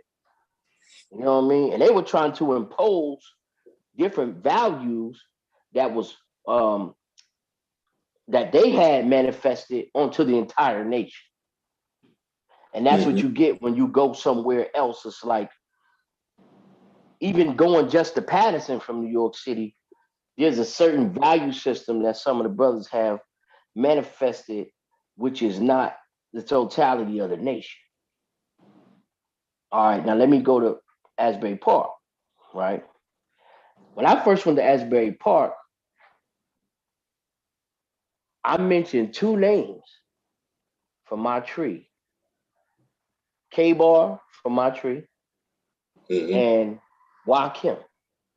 They had been to Asbury Park years earlier. So when I mentioned them brothers as being from my tree, I had two red carpets out because they was out there teaching like crazy. You know what I mean? And like you said, like, it wasn't a lot of brothers that knew 120 lessons, to be honest, when I was out there, but it was some, like the God Knowledge that's known in the art world as Knowledge Bennett, even though he was a younger brother. But see, them people, look, the people who did know their lessons was people that we always knew them. They was coming out here, like, see, knowledge was coming with, and I don't think he had the knowledge too much longer before them buses came, but he was coming with or without the buses. He got it real young without the buses. You was coming with or without the buses. Elevation was coming with or without the bus. Like, you could name it. King Civilized was coming with or without the buses. You know what I'm saying? And right. All of those people, Savior, it said, you know what I'm saying? But the people who, mostly just played that role in New Jersey, when they got out here, they wasn't prepared for, the way how we do things. They wasn't, it took a minute, because see, here's the thing, that a lot of people, what they get when they go, what they get in those places is they get the paper. Like, even like you said, right?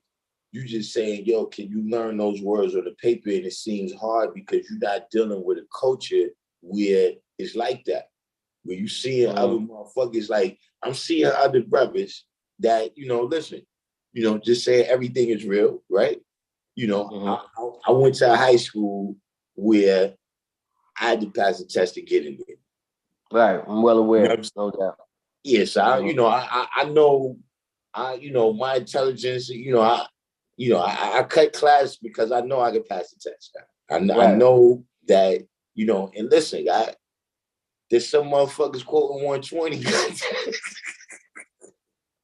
These niggas, they're in the retarded class, G. So, well, I don't think a law of life knows how to read to this day. The law of life, exactly, God. But he knows 120. Is quoting it. So it don't seem that hard because you're from a culture where everybody's doing it. You see what I'm saying? It's different. It seems normal now and shit. As opposed to if you're from a culture where don't nobody know it, then yeah, it should seem impossible. But literally, I seen people that I knew that, okay, if you got it, I can get it without question. I just gotta lock in. Like, I don't know. I never took the time to kind of undertake that endeavor. But I think that's something that's just a part of my mentality, right? That kind of even led to me being the 5%. That, you know, if you could do it, I could do it. Yeah, I mean, I agree with that. There's layers here though, because you've had brothers who theoretically other people said they knew 120. And I say theoretically because you're saying this brother knew 120, but if you didn't know it, you're not qualified to say that brother knew 120. You just not. You're right. Listen, you know what I mean? Listen, that happened to me. I tell that story here all the time. How there's people that you know, Allah wise, Tashim, he was the only person that really withstood, you know, because you remember Kim? The name sounds familiar. Big Puerto Rican guy. Oh, okay. Yeah. I do think I remember. When me and Kim came into the cipher, you know what I'm saying? Like we knew them. I don't know if you remember Wise. Wise got locked up when we was mad, yeah. You know what I'm saying? But Wise and Tashin, they was before Wise got locked up. He was the understanding seed, brother? Nah, dark brown skin brother. In fact, it probably fucking around with Bar, you probably seen him. Because they was when Bar got upstate, he'd already been up there for a minute. That guy actually caught an exoneration from his case, guy. That his case is remind me to tell you that story at another time. But at any rate, Wise had gave Kim the knowledge. So that's what they was doing, hanging around each other. You know what I'm saying? And I used to go around his brother named Shakim. He used to rest on 222nd, Wise used to rest on 223rd. So that's how I knew Wise. And me and Ekim was going to I think Cardinal Hayes. And I'm going to Brooklyn Tech and shit. And we got kicked out of our other schools at the same time and got to Evander at the same time.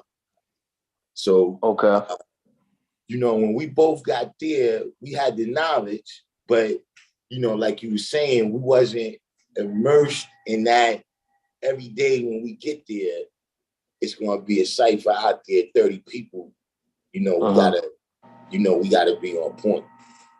And so, and then it was just something with me and him too, where we both had a competitive nature. So, you know, competing with each other, me and him learned 120 really fast, guy. Like really fast, guy. And just like you said, we was moving around, guy. We was going everywhere, you know, seeing all type of people, maintaining around Prince. So it's like when we started in that cipher, I thought they all knew 120. But in the end, only Tashim really knew 120. Right. And the rest of them was just always there saying, where's Bond, God? So that's what was making me think that they knew it too. But it wasn't till we start elevating through the lessons. You know what I'm saying? And the last person that I saw, it was a brother named Understanding. And I remember Understanding was the one that told me that the lessons was read at a different time. Because I had just got on the 1 and 40, and I asked them why the knowledge degree in the 1 and 40 say 15,020, and the culture degree in the 1 and 14 say 15,019. Right. Saying, and you know, Understand was one of the brothers. You know, he wrote the shit down. He take the shit out, boom, boom. You got to add this, track this, boom, boom, boom. And he was the first one that told me that that was written in 1933. You know what I'm saying? And at that time, right, some of the lessons, like I said, me and Kim was like attacking the lessons. You know what I'm saying? numbers. We was doing degrees at a day and shit at one time. You know what I'm saying? Right. Me and the brother Rule. You remember Rule? Rule From used where? to be with me all the time from Trent. Oh yeah, Tall yeah, brother. yeah. That's how me and him learned. He actually learned it a week before me. Right. So, But at that time, me and Kim was in such stiff competition, right? That if I came outside and he was like more than a line ahead of me, I would go up to somebody and quote what I knew and shit. Like say if I knew up to, let's say the 10th degree in the 1 to 10, right? I would come up to you, quote that degree, right? And then ask you for the question to the knowledge degree. You know what I'm saying? And then I'll go off on the side and I say that till I get it. And then I come back and I tell you that and I ask you for the first line. So I learned some of my degrees like that too. You know what I'm saying? Yeah, that's it. And so on that particular day, Kim had me, he tried to pull ahead of me and shit. You know what I'm saying? So I went up to understanding and I did that, you know what I'm saying, to ask him what was the degree. And he was like, yo, I'm not on that degree. And that shit is like, look, it was like one of them little, you a little kid, like, like they say, don't meet your heroes and shit like that. Yeah. It was like, yo, hey, wait a minute, man. This nigga, like, he was like one of the guys, man. You know what I'm saying? He used to get busy at everything. G Will was like, damn, son, I really, like, it was a disappointment that he didn't know it and shit. Yeah, I experienced that myself as well. That happened not with me, but what's the kid name? Iborn.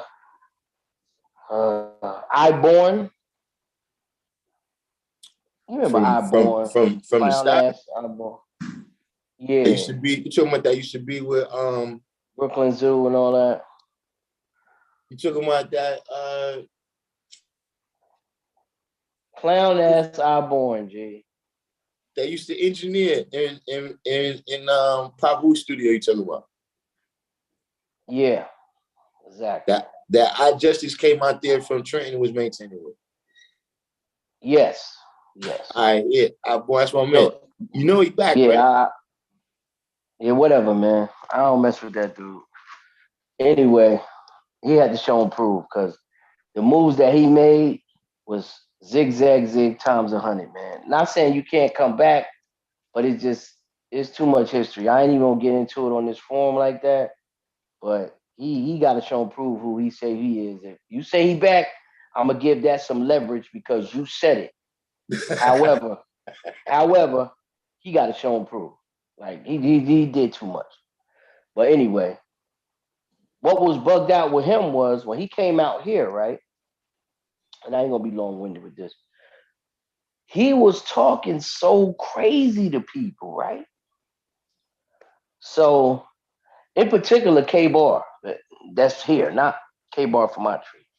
He was talking crazy to K-Bar. Like, it wasn't even borderline disrespectful. It was straight disrespectful. So I see him one time. He's coming from the train station. I'm in the car with my man Randy, and we give him a ride.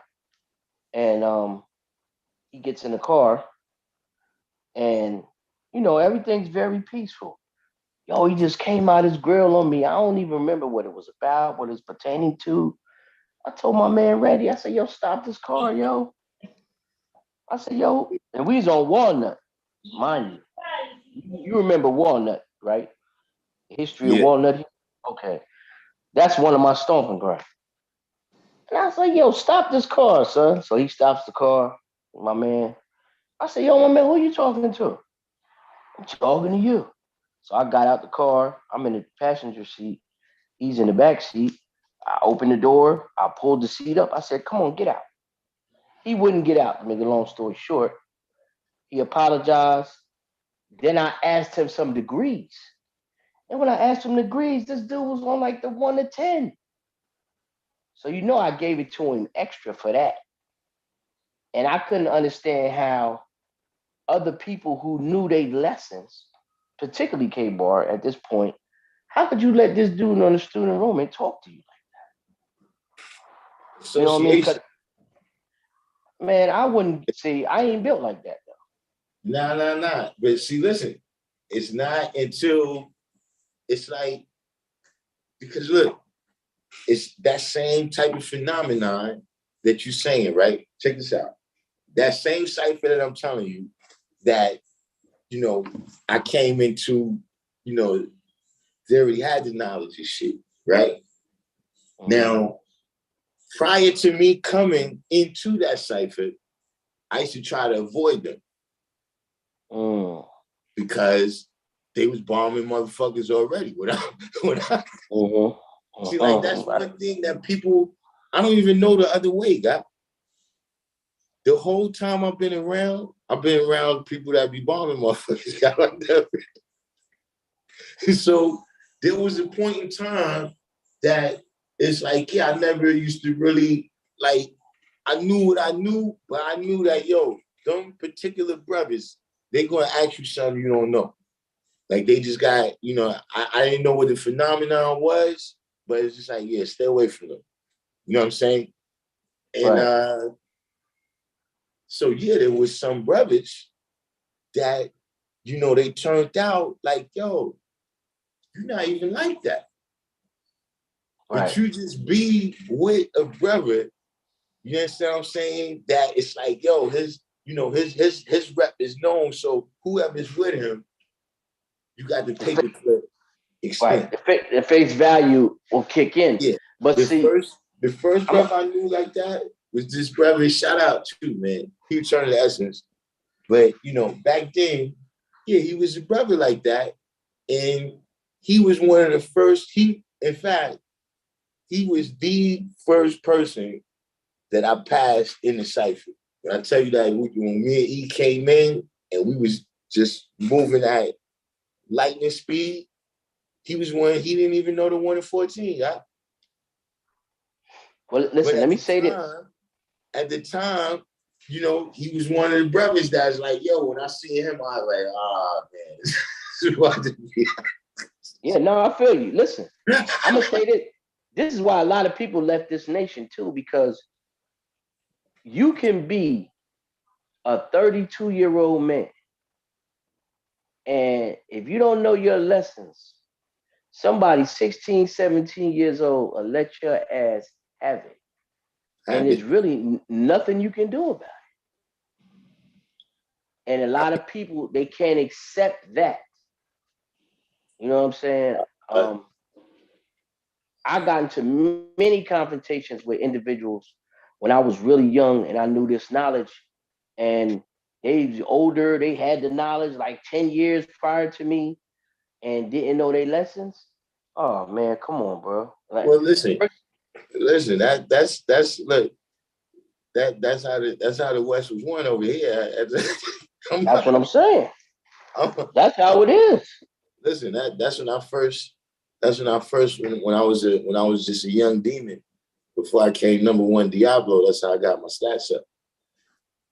Right.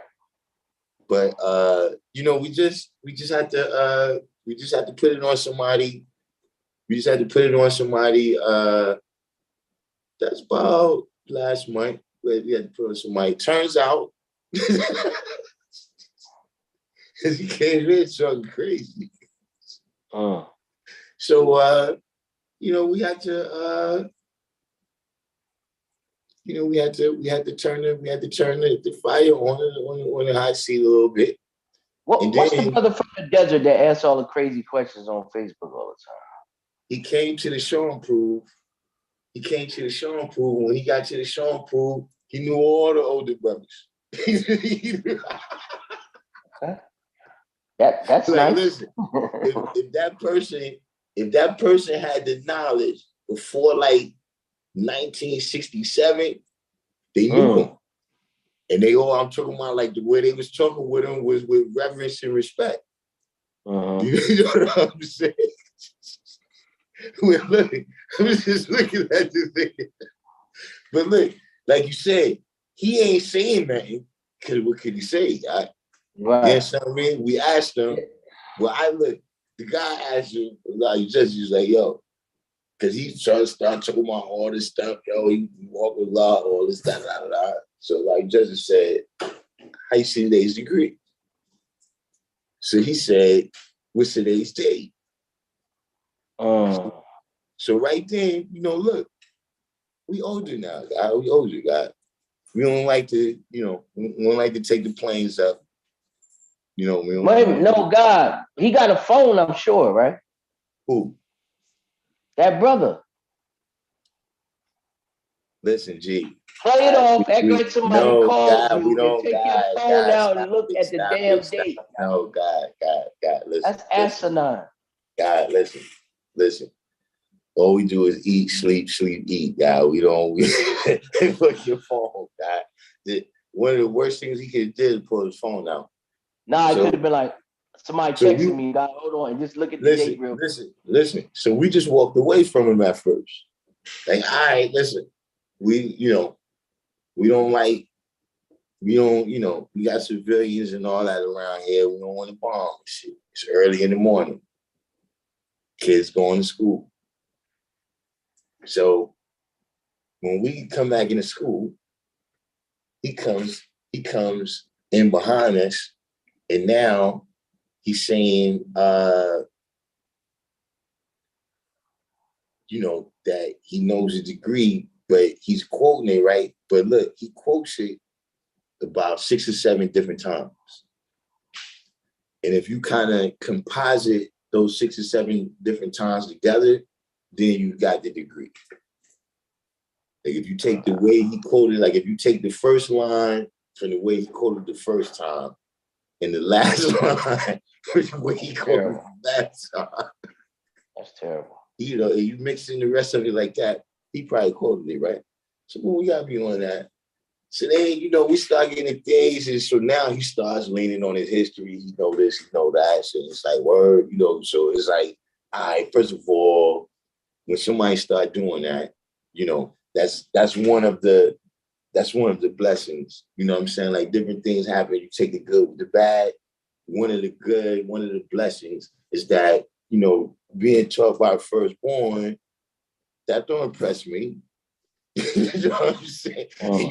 You talk about you had jobs, whatever, and you work with a lot. You know what I'm saying? So he starts leaning on all of that, and it was the show and prove was just coming up. So I asked him, I was like, all right, so, you said you was around, you was doing all this building. What you was doing when it was the first show and prove? And he was like, yo, some, but he didn't really, the way he was talking, it's like, nah, guy, like, you don't know what is going on. It's like, all right, guy, tell me this, guy. What year was the first show and prove? So then he was like, yo, guy, I don't want to really put a year on it. I ain't be right exactly. Like, nah, we ain't right by exact, guy. Roundabout, guy. What year was it roundabout? Right. And he didn't want to put no year on it. So then it was like, then we just gave it to him. Like, you phone. And like I said, when he came back around, look, he knew Ali, Divine Education, all of them doing this shit. But it's one of the things where, listen, I'm just sitting right there, like, go ahead, tell him if you want to. Because what you gonna say, guy? Like you said, there's nothing he can say. What you gonna say? You came around here, you didn't know what you was talking about, and you ran into me? Yeah, that's what's supposed to happen. That's what's supposed to happen. I have a personal mantra, right, within the family structure. If the generation behind you doesn't improve, then you live for nothing. You know what I'm saying? So even within the structure, don't lock it, please. It's not locked. Even within the structure of our nation, that's true too. Like, that first wave of gods basically held the father down. The second wave expanded it to the different boroughs. The third wave got educated and so on and so forth down to us. You know what I mean? We did third wave. We what? We did third wave. Yeah, okay. Well, yeah, we are the third wave. Pardon me. So it's like the expansion of the knowledge, and what happened was, we the generation of hip hop. So that's our generation. That's Rakim and all of the groups. You know what I mean? We was all basically around the same degree, whatever. Spreading the knowledge. So in this day and time, being that we have to have a resurgence of the knowledge, what you're doing is excellent in terms of just like bringing brothers together who really want to learn, and then they're in other geographical locations, and they can spread it where they at. We didn't have that back then. Somebody had to bounce over there, and it's still the best way, but we got to utilize, all avenues to try to get this knowledge in the hands of the youth again. It's certain individuals who I had met that were older than me, significantly like 5-6 years older than me. They didn't want to see me coming, yeah. And I don't even feel like I was a grizzly bear like that, but it's just the fact that when it comes up in the conversation, you know me, I'm gonna ask you, how long you had the knowledge? First, what's your name? How long you had the knowledge? And the next question is, do you know 120? Now, if you say you don't know 120 and you had this knowledge for a significant amount of time, then I'm gonna wonder why.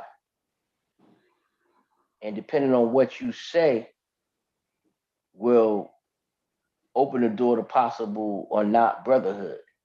Because what I try to explain to people is when I meet somebody and they learn 120, it shows me that you had the discipline to memorize those questions and answers. So that's a common journey between me and you. So automatically, that's a camaraderie that we could build off. That don't make you my brother now. We gotta walk and talk a little bit and be around each other. But at least we have a camaraderie to start off with, because Two I things. know you had the discipline within yourself. See, one, I didn't know where you was going with that, but I was about to interject that when you said that the generations is going to elevate, right? But you got to be prepared for that elevation. Meaning, you're not going to be able to put no cap on it. You're not going to be able to stop it. You're not going to be able, you know what I mean? Like, you may be able to direct it or redirect it or something like that. You understand what I'm saying? But I'm saying that there's actually a name for that. It's called the Chronos Complex. Chronos complex? Chronos, Chronos. Oh, okay. Chronos. Okay. And Chronos was Zeus's father. And I can't remember exactly what that part of the story is, but Chronos took his father out. Like whenever they, in order to become the top god, right, of, Mount Olympus or whatever, however they got it, right? He had to sound like similar to Nimrod, but go ahead. The Nimrod story. I don't know particularly that part of Nimrod's story, but so now being that he did that, right? He had the understanding that the only person who could take him out would have been one of his kids. And so that's where that whole story of Zeus having to save his brothers and sisters from being buried in the mountain. I'm not familiar with that, but I'm listening. He had to save all his uncles and his brothers and sisters because Kronos buried all of them in the mountain because he knew that the only people who was going to have the power to take him out was going to be his own people, right? and he was eating all his kids. He was swallowing them as soon as his wife had them. But in particular, when she had Zeus, she wrapped a stone in a blanket like it was a baby and gave it to him, and he swallowed it. But then she raised Zeus, right? And then, you know, eventually he went, got all his uncles and aunts and brothers and sisters, and they went and challenged Kronos, and they took him out. So the Kronos complex is that you always, you know, you kind of try to sabotage, you know, you don't want anybody to come after you. You know, that's going to be greater than you. You know, if you set a record, you don't want nobody to come and break that record. You understand what I'm saying? So, you know, and that's also in the Oedipus Rex. You know what I'm talking about? Oedipus Rex, where the dude, I've heard that one. The soothsayer told the dude that his son was going to take him out. So he tried to send his son away, right? And then his son grew up in the town, and somewhere during his travels, he got into some road rage incident with some cat. They got in a fight and he killed him. And then he went to the town and shit, right? He went to this town, and it was a lady that was the queen, and she was mourning the death of her husband and everything, and she didn't know what she was gonna do. And the dude, Oedipus Rex, he met this woman and shit, right? And then as she's telling him her story, the woman turns out to be his mom's. And that guy that killed in the road rage was his pops. So it's about the inevitability that people is going to come behind you and eclipse your mark. So what I'm saying is, you know, you got to understand that too, that you got to stay on point. See what I'm saying? Right. Because when that next generation elevate, you know, the air is about to get thin for you too. Right. Especially, you know, they might give you a pass if you did your part when they was elevating. See, if they look back and they say, yo, you know what? You fucking up now, but back in the days, you was doing your thing, son. Right. I mean, we experienced that in our generation when some of the older brothers fell victim to substance abuse. Exactly. You know what I'm saying? Like we didn't totally diss them, but we would let them know, like, yo, you need to get your shit together. Yeah, get your shit together. Right. And that's one thing about the gods that I learned. Before we go too much further though, Rakim Raz came on here and he's saying that is the same Ibika that I'm talking about. Where's Rakim Raz from? He's from Trenton, and he said he remembers him coming to the rally in Trenton, and he remembered him building at the rally in New York, and was acknowledged as a pioneer in the nation with Allah in '64. Right. Okay. That's peace. Yeah, God, listen, God. Listen. There's a lot of people that is a part of the history. They played their part. You see, God, when it was nothing left but us. See, just like, look, just the history we talking. Yo, God, uptown, it was already popping, G.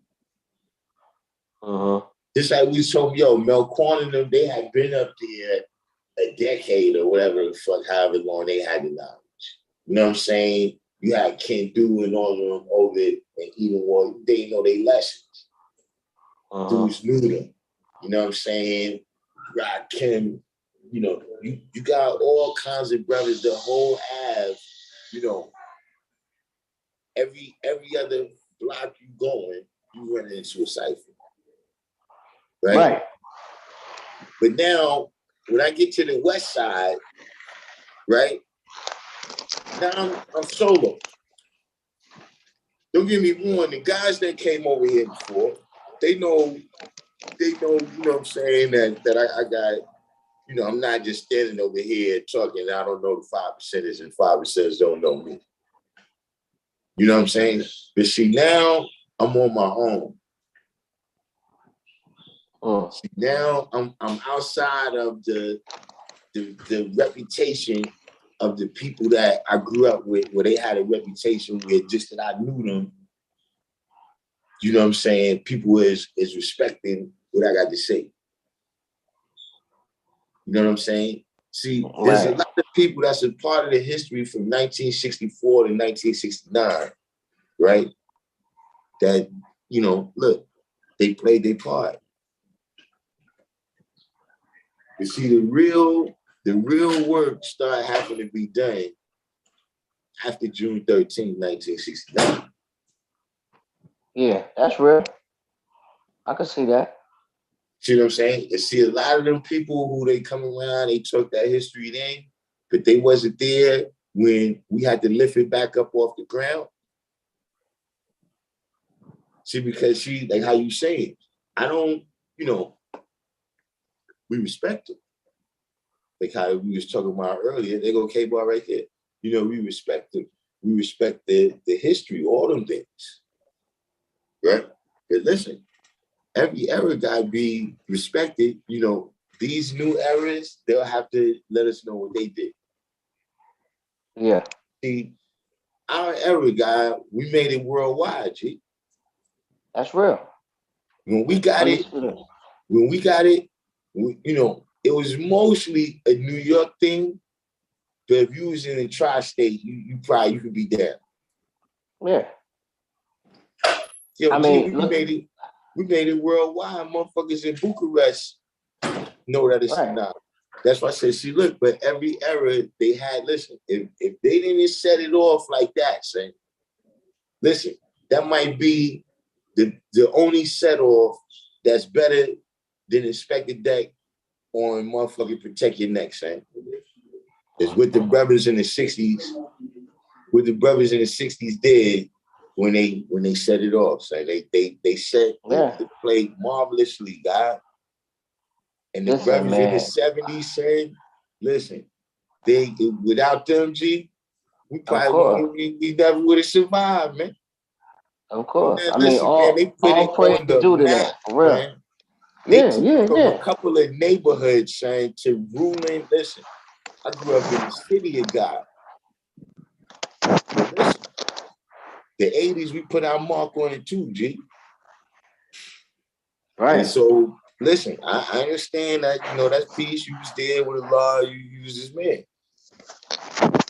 And there's a lot of people that I look at them like that, you know, look, see, like my moms and shit, my pops, they had certain friends, I didn't really like them.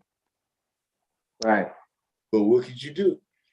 If they come out of the house and ask you for a glass of water and shit, yeah, you got to give it to them. Yeah, you got to respect them the same way you respect your parents. That's right. So these cats, these Abikas, Shahis, all these dudes, I respect them. That's a large man. That's what I got to say about them. Nah, but I mean, I was just speaking in the context of science on here. Nah, and I was only speaking in the context of the controversy of where the knowledge was first manifested in New Jersey, because that is the question. And since I had the knowledge, I was always taught that Asbury had it first. And some brothers in Asbury would lean on that aspect as a pillar. So as I began to just meet people in general, not even trying to research it, this knowledge came to me about Ibika, from Ibika. Then I cross-referenced it with Umala, Dumar, and maybe a couple older brothers. See, and they co-signed it. They co-signed him. No, Ibika, look, in terms of the history, that's official. But this is what I'm saying, guys. This is what I'm saying. From my New York standpoint, I never fucked with him. I know. I remember when with him. I didn't. When I told you I was going to the repass, you was like, so? No, God, hold on. He was like, so? This is just a concept right here, right? What I'm saying is this. There's people here right now that tell you that really I learned from justice. Like I was around, like yeah, I used to go around a lot about, I used to be there when he used to be talking. The person who I really rock with that I used to be around, the motherfucker that took over here and took me over there was Justice. I ain't never met those people for a Bika or Shaheed. I ain't never met those people for a Bika or Shaheed, God. I met motherfuckers that's like, yo, son, Black Messiah is the fucking superheroist nigga ever. Right. If you talk to motherfucking Divine You Education and them, son, even I remember one time, you remember Shabazz Adu? Indeed. He said the first time he came down to meet Allah, he saw Black Messiah and shit, and he walked up to him, he said, peace Allah. And he said, Black Messiah said, I'm not Allah. And he said he thought this nigga was playing with him, like, come on, man, I came all the way down here to see you, man, you gonna do me like that? He said, Black Messiah said, I'm not Allah, man. And he said, Allah was sitting in the chair right there, and he looked, and he pointed at Allah and shit. And Shabazz said, he looked at him and said, come on, man, I'm serious, man. Oh, shit. But that's what I'm saying, God. Where's those people for Shaheed and the Beacon? Nah, I'm with you. Look. Number one, I ain't into no hero worship shit anyway. That's not my get down. But I'm just telling you, like I said, this is in the context of the history of New Jersey. And it is personal with me because I'm a Jersey dude. Mm-hmm. You know what I'm saying? So I'm just putting it out there for the first time. I had wanted to get it to the parliament and say it, but I ain't really been coming to the parliament because it's been conflicted with a lot of things I've been doing. Okay. But I just wanted to say that. Like, to my understanding, Asbury, y'all did not have the knowledge first. Yeah, but not because of him. Because of Red Bank. I don't know, man. He taught people here though. I went to his repast, right? Let me tell you something. Uh-huh. I went to his repast. I remember I told you I'm going to his repast. He was like, so you ain't say so, but the way you said it was like so. But anyway. Yeah, because God, hold on. Let's back up. Remember that thing that you said about what he was saying when people said they Allah? Yeah, of course. God, hold on. Remember, I'm from New York, God. I know people that's been in New York State Penitentiary. So now I don't rock with him like that. I feel you on that. I can't say nothing. But what I'm saying is, when I went to his repast, right, people was getting up. And they was talking about how this dude was a 5%er. This was at they don't even have repasts in a Muslim. Nah, guy, you can't have it both ways. What do you mean? No, listen. No, I'm saying if you would have went and asked them, just like you said, if you would have went and asked them, all right, I see they mathematics. How many of them would have known? Probably not many.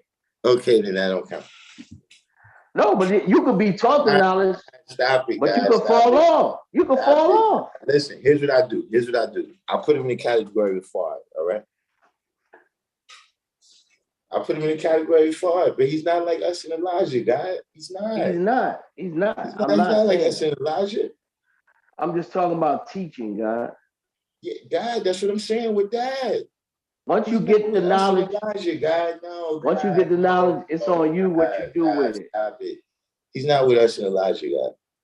I taught 30 people out here. You think all of them still got the knowledge? Or still hold fast to it? God, it don't matter. What matters is that I came out there before and the motherfucker told me his history with you. The motherfucker told me how he knew you, and at one time you was so uncivilized that when something civilized you, niggas say, I gotta get down with that. That's what the motherfucker told me about you. Right? So see, as long as that person's here, I ain't say you gotta get 100%, but come on, God. You gotta at least be 5%. Come on, right. 3.5%. 3.5%. I think I still got 5% or that's more. And that's my point, God. That it's a big difference from you saying you didn't keep everybody to he didn't keep nobody. I feel you. But you know what? I'm gonna tell you, and what makes your point even stronger is all everybody that say they got the knowledge from him at that repass or whatever, they was all Sunni now. Yeah. God, listen. A line had to be crossed, God. That listen, even my man, God. Even my man, let me keep it 100 with you, God. He still had one toe on the other side of the line, God. All right. The motherfuckers, God. And it's not their fault, God. We had to deal with growth and development. But that is what it is, man. Yeah. I mean, Umar taught me that if a man learned 120 and his understanding take him to another school of thought, you ain't got nothing to say to that man. Hold on for a second. Yeah.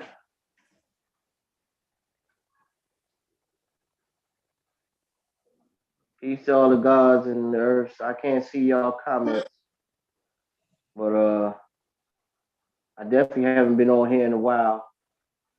I appreciate y'all adding on. I'm sure the God will if y'all manifest any questions, that's peace.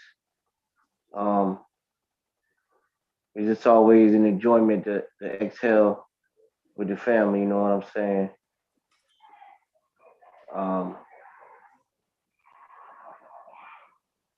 I wonder who I was just making some comments while you was gone, but I wonder who's on this feed right now that's the furthest away from New York. I'm curious.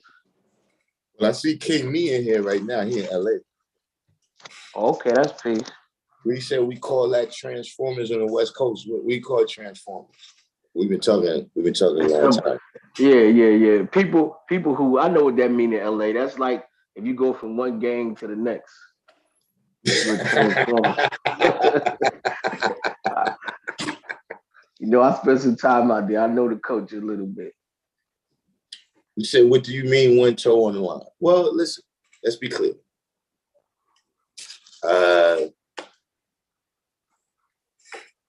There's a lot of things that they got from their history being with the Nation of Islam or being, they was never actually in the mosque, but being the students of many renegade Muslims, right? They had extensive knowledge of Islam from that perspective. You know what I'm saying? Remember, before he was Prince, he was Al-Jabbar. Right. You see what I'm saying? And so, he always had one toe on that side of the line. You know what I mean? If you met him in person, Wait a minute, no, wait a minute. I was just telling somebody about the story when me and you seen him praying. Right. Listen, Prince never stopped. He never stopped doing Ali walked, me and you start laughing. And Ali walked over to us. He said, if y'all want to know why the man doing something, stop standing here like little kids and go over there and ask him. So we went and asked him. You remember what he said? Yeah. What he said? Keep y'all motherfuckers away from him. Right. He said, I started doing this in upstate to keep little motherfuckers like y'all from asking me so many goddamn questions. And I start liking it. You got a problem with that? They was doing before that though. You know what I'm saying? In terms of maybe that he might have resumed the practice of that. But Arabic class, that was one of our biggest disputes over the years, was that I always refused to learn the kind of formal aspects there of Islam. That religion of Islam. He was convinced that was the last part that I needed, that I had everything else down pat. Oh, shit. Only spoke Arabic.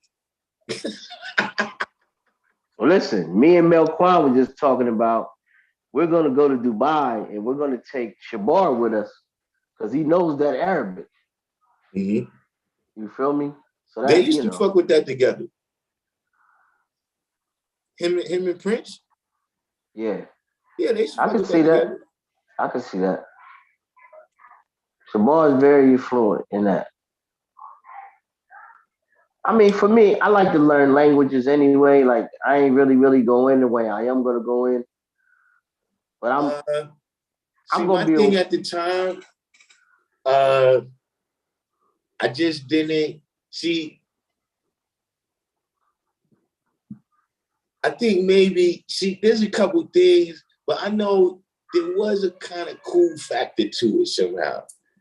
Like in my mind, it was just like, nah, it's not gonna look cool teaching in Arabic and shit. Like it's not, I ain't gonna come off the same way.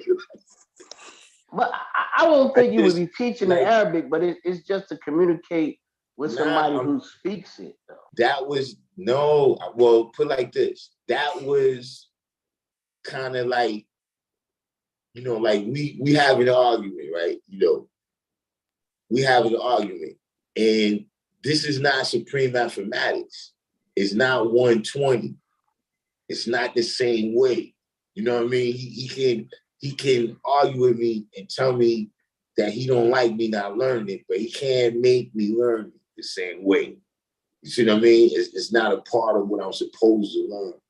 And so that was kind of the thing that he could never get around. Like that was the kind of, like, I guess you could say, excuse that I could push up there, right? And now he got it's nothing he can say, is that, listen, I ain't, the people out there that I got to teach, they don't speak Arabic. So I'm speaking that for, why I'm teaching, I got to come to the people as the people, I'm gonna keep it even more 100 with you. I think our generation rejected the religion more hard bodied than the generation before us. Guaranteed. That's Yeah, like at the we root of it, that's the root of what you're saying. But I'm yeah. saying in the course of the heated discussions that me and him is having, right? He cannot get around that fact. Right. that's a fact. You had the knowledge longer than me, you older than me, but it's a fact that the people I'm teaching don't speak Arabic. So I don't know why I need it. Right. I feel you. I mean, we wasn't even saying Allah Akbar. We was clowning brothers that was saying stuff like that. Alhamdulillah, all that stuff. Our Mhm. generation, we wasn't having it. We wanted to distinguish ourselves as far as away from the religion of Islam as possible. And you remember right before we got the knowledge, it was a resurgence.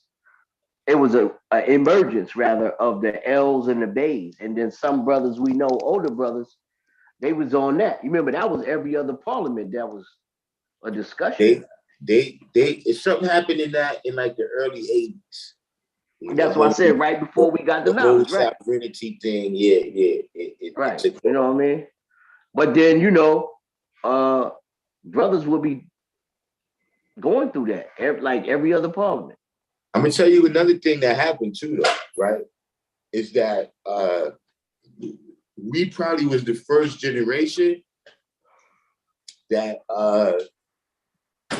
didn't, and maybe I'm saying that because I told you before that just in the P line, they don't have a presence.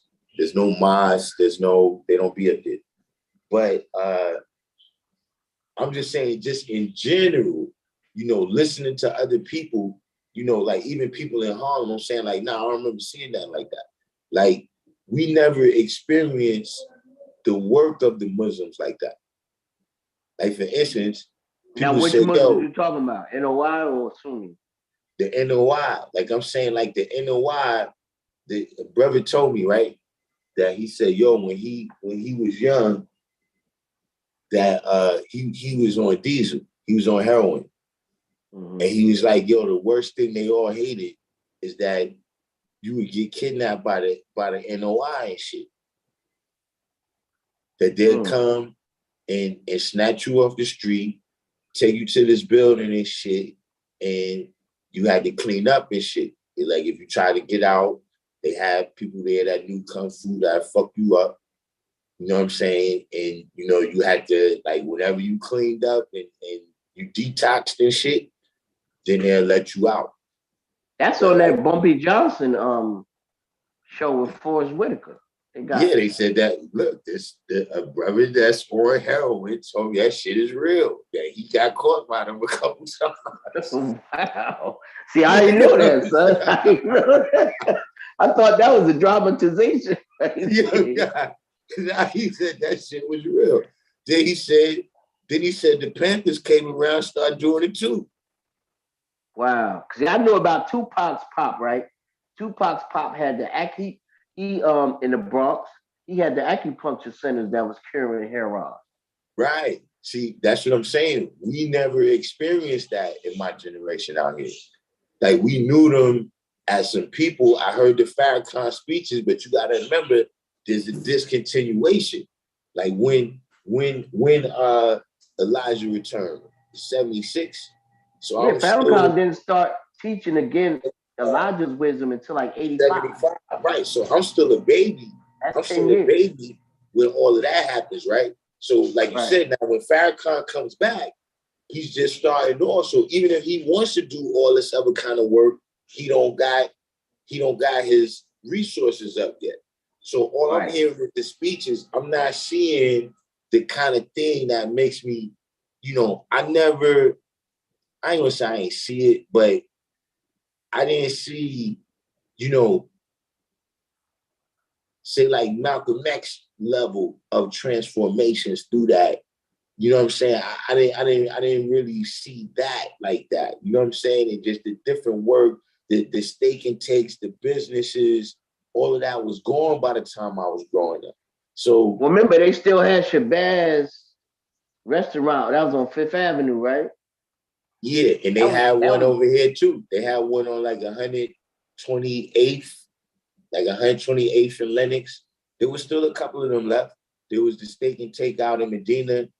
You know what I'm saying? But you know, those was businesses by then. That was it. It wasn't really, you know, and you gotta remember now I'm coming into a world where it's multiple prosperous Black people now. You understand what I'm saying? It ain't like back in their time when Elijah is the only motherfucker doing this. You understand what I'm saying? So that I think that was another thing that affected us. You understand what I'm saying? In terms of how we looked at the NOI. You see what I'm saying? Because look, do you remember this? Because look, I don't want to toot my own horn here. But did you know that me and Tashin was two of the first motherfuckers that was saying we was alive? Not that our name was alive. Not that our name was alive because we was alive. I get it. That was very controversial. That was very controversial. So you do recall when people wasn't saying that. Yeah, I do. And I don't know about you and Tashin part. Not that I don't believe you, but I'm just saying, I know that if you said that around certain people, they would go crazy. God. They would go crazy. They listen, I remember we said at a rally, they went and called Duma on us. Duma YD, Universal. Who else? Quite a few people came out. Jamel the Flavor Man Universal? Yeah, that one. Yeah, or listen, hey, look, the real soothsayers. Right. Listen, but see, listen, that was the one thing I always had with me. I got certain facts, and I'm not backing down from these facts. Right. And that was, you know, those were some of the things that started the, you know, people start recognizing like, yo, them little motherfuckers, don't play with them. You know what I'm saying? Let me interject with this, right? What do you think about all of these people? I don't see a lot of people. All right, the dude Conway, his next album is called Peace Fly God. That's the name of his new mixtape or whatever. I just saw that yesterday, posted somewhere. And I'm just like, like who's around him or could give him some direction with that? Because all you gotta take is the fly out. And you got something there. And I mean, I hear the proliferation of different things through their music. I'm not an avid listener, as some people I know, but they're on the fringes of recognizing the supremeness within their self, but they attribute it to material gain rather than knowledge. You know what I mean? But our brothers, and fortunately or unfortunately, right now, however you want to look at it, I participated in that. Is largely responsible for that. Like let's keep it 100, right? The kind of reputation, I guess you want to say, whatever is the word for it, that kind of like Brand Nubian and the poor righteous teachers and Lakim Shabazz, the reputation that they left in the industry of us, right? Mm-hmm. Drastically changed under the Wu-Tang era. Like people can say all they want to say about the Wu-Tang era introduction, and there's a lot of people who they're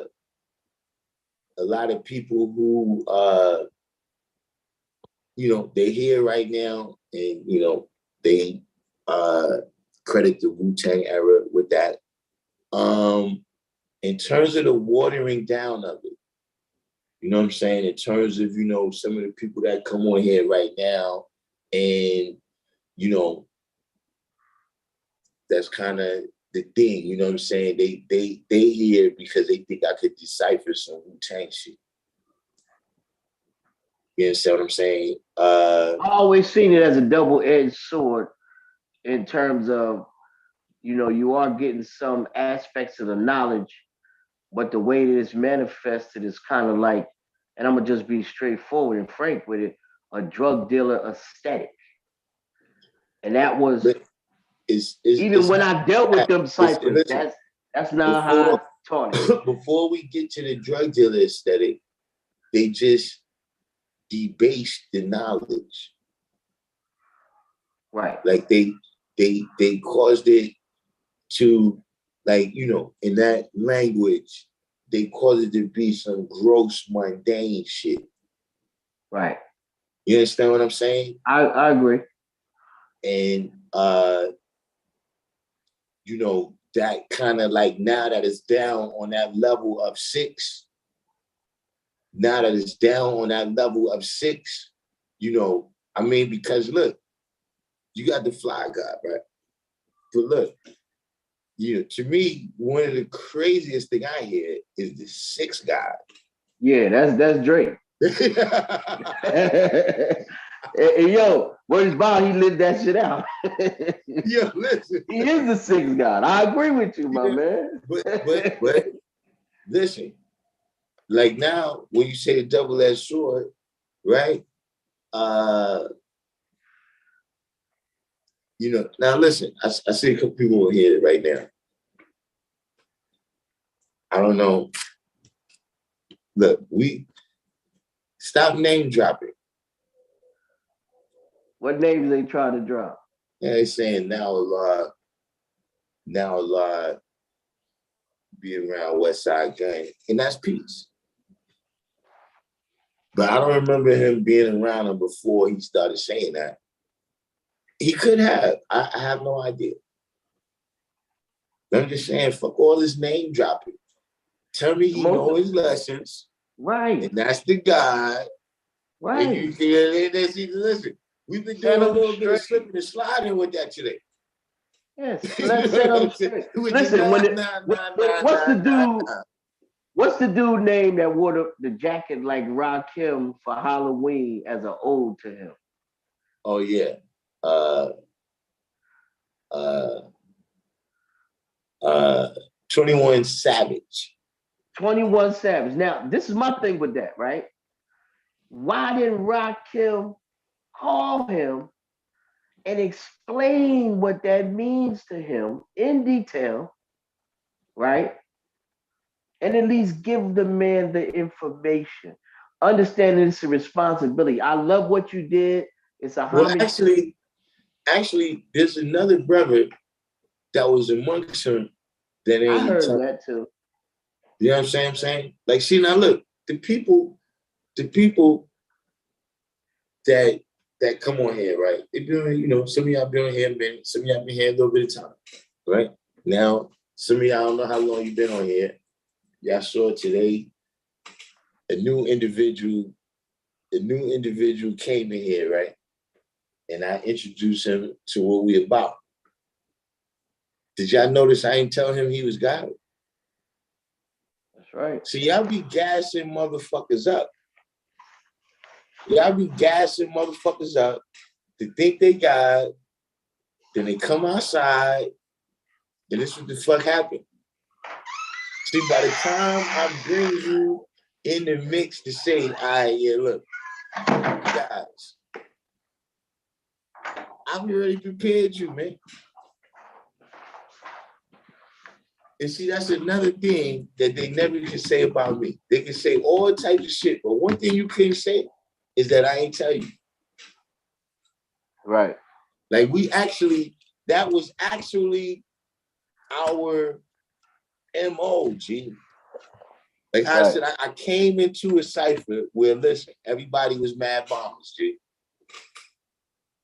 And that was our actual practice was that if we met you the first time and you was off point, we built with you. Now, some might say right now, we was lining you up. Because the next time we seen you, see, hold up, man. See, even the devil get a chance to cheat himself up, but he took it. See, now we going in. Right. Because see, now you playing games. Now I know that you know. See, before you're not held responsible for what you don't know. We got all that part down. We know about that. Right.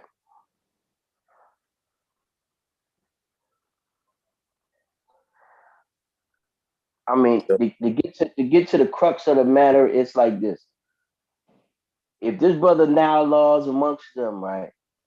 No, you can't change a man because these ain't like no young men. They in their late 30s, early 40s type thing. But On top of that, yeah, at least give these men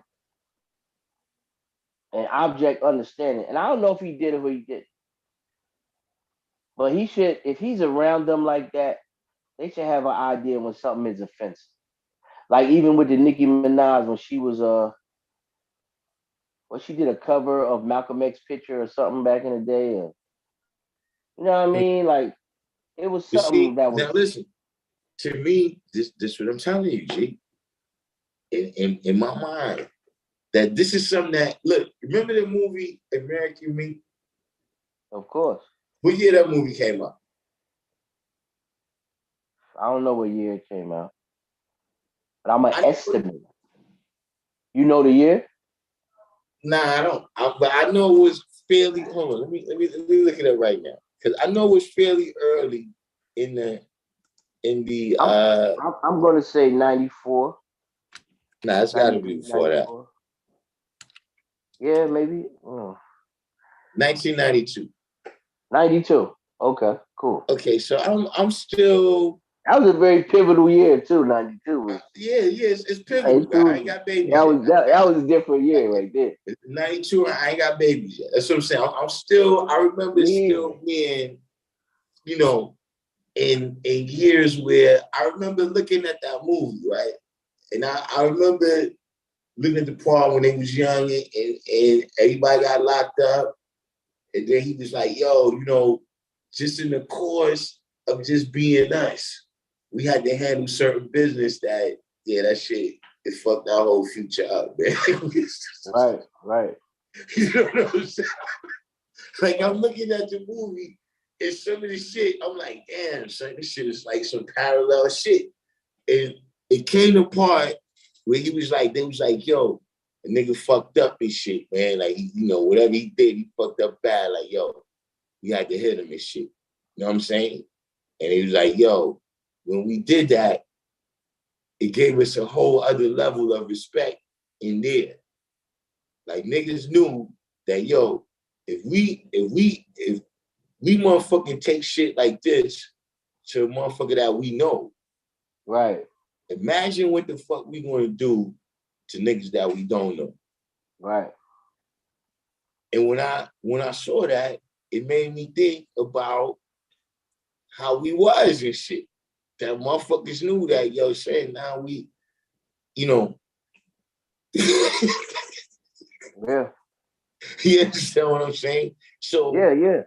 it's, you know, That's real. so it's like, yo, that kind of self-discipline, you know what I mean? And then that's with everything else. Like, it don't necessarily gotta be like that. But see, for instance, even like you were saying with your rest, you know what I'm saying? If everybody in your block leave garbage on their front yard and shit like that, then the people who's up to no good, they're gonna think, yeah, this block right here, niggas don't care and shit, G. Right. You understand what I'm saying? But if motherfuckers see that, nah, we serious about this shit. Like, even if you live on this block, you got a house, and you put too much garbage out there, we're gonna come down there and holler at you. Like, yo, son, what's up? You need some help and shit? You gotta get this shit out of here. Right. See what I'm saying? So people know, like, yeah, nah, don't fuck around over there. Niggas gonna call the police. You know what I'm saying? Whatever they think, they see the discipline there. And when people don't see the discipline, when, you know, all of a sudden we the bad guys because we ask somebody how they see the day's degree, you know, or we're bullying them and ostracizing them. You know, now we letting you know, nigga, it's the military. And our life is on the line. You gotta get the fuck out of here. Right. Because you off point, motherfucker. Remember that? We just say that. We only as strong as the weakest link. Right. So we constantly trying to weed you out. Certain places we go, only some of us is coming. So not everybody. That's real. That's real. So to me, and that's what I'm saying, is that when people start seeing that, hold up, man, I seen a motherfucker had that flag on, and some motherfuckers approached him, and they were serious about that shit. You won't have to worry about no motherfuckers wearing our flag. Right. But right now, that's the deal. That, you know, it's always going to be that, you know, the what about him shit. You know, oh, you say this shit to me, but what about him? Right. And the point of the matter is, even when the God is not around, you got to think of it when you say you're God to people, right? You're saying that you possess the power, it's a face value aspect, of the ultimate deity in which they give reverence to. So they're always going to watch your actions based upon what they consider would be the human form of that deity. So the 85s, as you know, they will come to you fast. That dude that said he was your brother, I saw him eating a spiced ham sandwich. They're going to tell on you faster than some gods will, because some gods will be like, look, God, I'm going to let you go this time. Go drink some vinegar. I ain't going to tell the other brothers because you my man. But the 85s, they always weighing and judging you. Because one thing about when you say that, you give yourself that title, a lot of brothers have never reached the stage of that first manifestation of God that they learned in the dead world. They try to give the attributes of that to themselves. I've heard brothers say, I made the trees, I made the grass. No, you didn't. That wasn't your responsibility. Your responsibility is to be a man and teach. But they still had that deified, mysterious definition in their subconscious. And they try to mix that with mathematics, and it doesn't mix. And some people never grow out of that mentality. You know what I mean? They put equality in front of God's cipher, but the equality is a mystery God that still lives within their subconscious mind. And they try to live that out. And you can't live out the reality of something that does not exist. And that's how they get it twisted. It's a brother who we know. He's be like, I'm God, I do what I want. And I'm gonna say his name, that shit wise, Mr. 360. And You see what I said? Back this I bus don't up, get, man. I don't give a damn. But listen, when you say you God, you do what you want, you don't have an understanding of the reality of life. Because it's for every action is an opposite of equal reaction. You can't do what you want. And I used to always tell them there are universal laws that govern things. If I walk up to somebody and just shoot them, universally, without anybody knowing anything, a baby will know that that's wrong. That person did not harm you. You used to be like, nah, but that's wrong to you. No, there are universal laws which are unwritten, unsaid. You don't hurt women. You don't hurt children. You don't dirty where you live. You wash your body. You know what I mean? These are different things that don't have to be brought into a conscious reality in order for you to stand on. You understand? So we still have people in this day and time that have that mystery God essence in their subconscious mind. Until you grow out of that, you can never really truly understand what this science is. I was building with if Meg, I just want to say this and I want to see how you see this. So he put out this brother, I forgot his name. He said that Allah told him to use dope, right? And he feels bad because he's a dope fiend for a set amount of years. I said, God, listen to me. I'm not even saying this brother is lying, but all the other brothers that I knew from that generation that told me that Allah was anti-dope, why would he tell this one brother to go ahead and use dope? And I told him, God, you shouldn't even put that out there. So how I you see it? told y'all once on here, I told y'all again.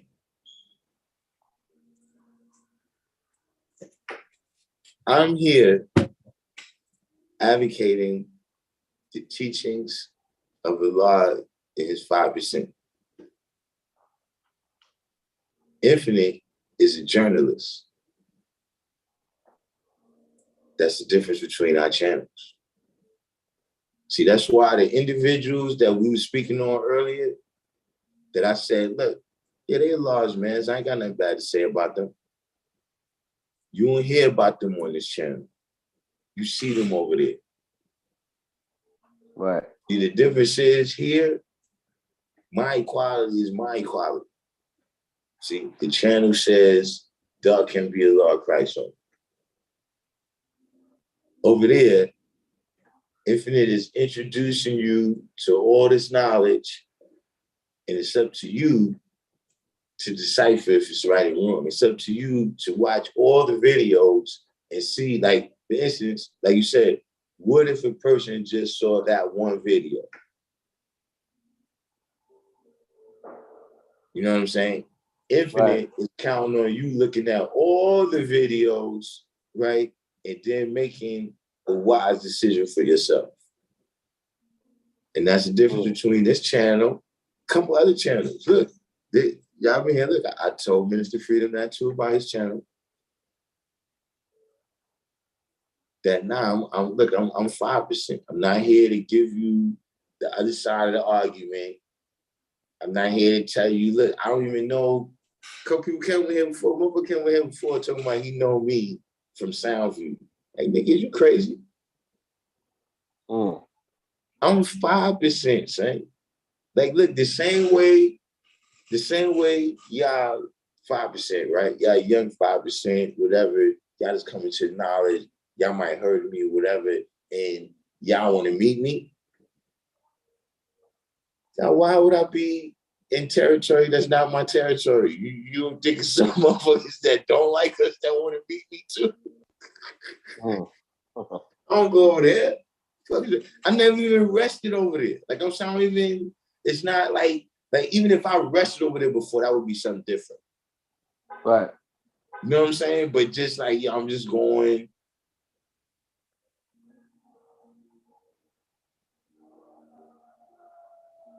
But who knows, man? You know, those types of things.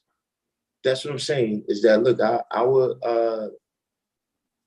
You know, I don't really think we got to make a comeback so much. I don't think it's a comeback in terms of our numbers. I think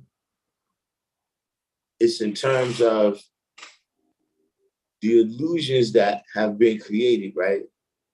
That allow people to live outside of what's real. You know what I'm saying? And that's interesting.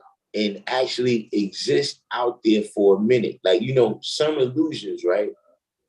There's like a honeymoon period. You know what I'm saying? Like if I jump off the Empire State Building, right? With the illusion that I could fly for about, 10 seconds or so, my illusion is confirmed. You see what I'm saying? It's only as the ground starts getting real close, now I start to come to the realization that I fucked up.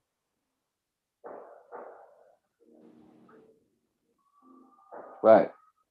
So it's the same thing right now, like when people be saying a lot of things, I'm like, nah, see, enough things exist, right? That's not real to make the real shit seem like it's not really there, like it don't really exist. You know what I'm saying? Like the biggest thing, and they've been using that forever, right? Is just the illusion, right? That there's some people below you. You know what I'm saying? In terms of social status? And that's the number one, where I was saying when you go all the way back within our society, where you got the different levels of slaves, you got the slaves, you got the white trash, all these different people. You understand what I mean? Right. But where now it's like this shit actually gives you energy to deal with your oppression because you feel like you over somebody else though in their oppression and shit. You know what I'm saying? Right. That's the whole caste system of the plantation. You're right. Yeah, and then now it's expanded out. It's just expanded out because people got more shit to do it with. You understand what I'm saying? Like I mean, I've been drawing up this whole metaverse thing. It's like it's not the abject poverty. It's that if you don't got all this fucking Gucci shit, you know what I'm saying? Right.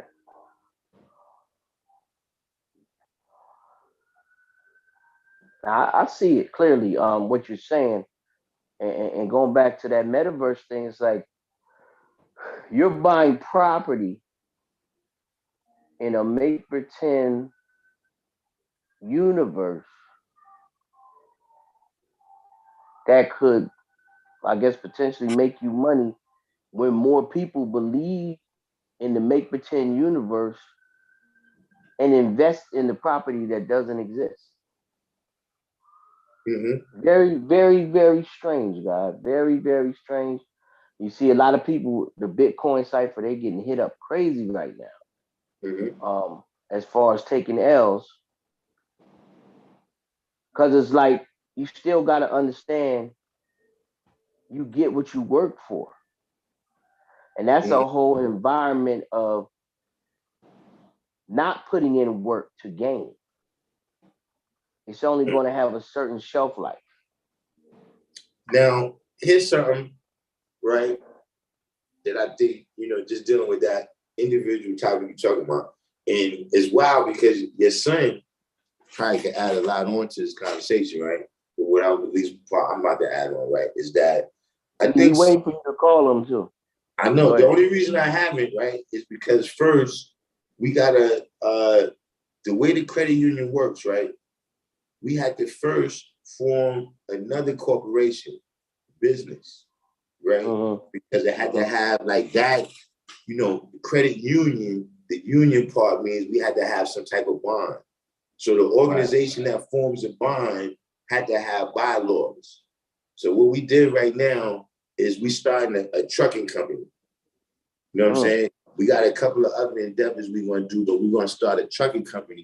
And then everybody that's a part of that, right, that's going to be what we use to do the nonprofit that we do the credit union from. So once we get to that level, what we need, you can give them a heads up, if, you know what I'm saying, once that we need a business plan, right, for how the credit union is going to work. You see what I mean? That's what we had to submit to these people that's called the NCUA, right?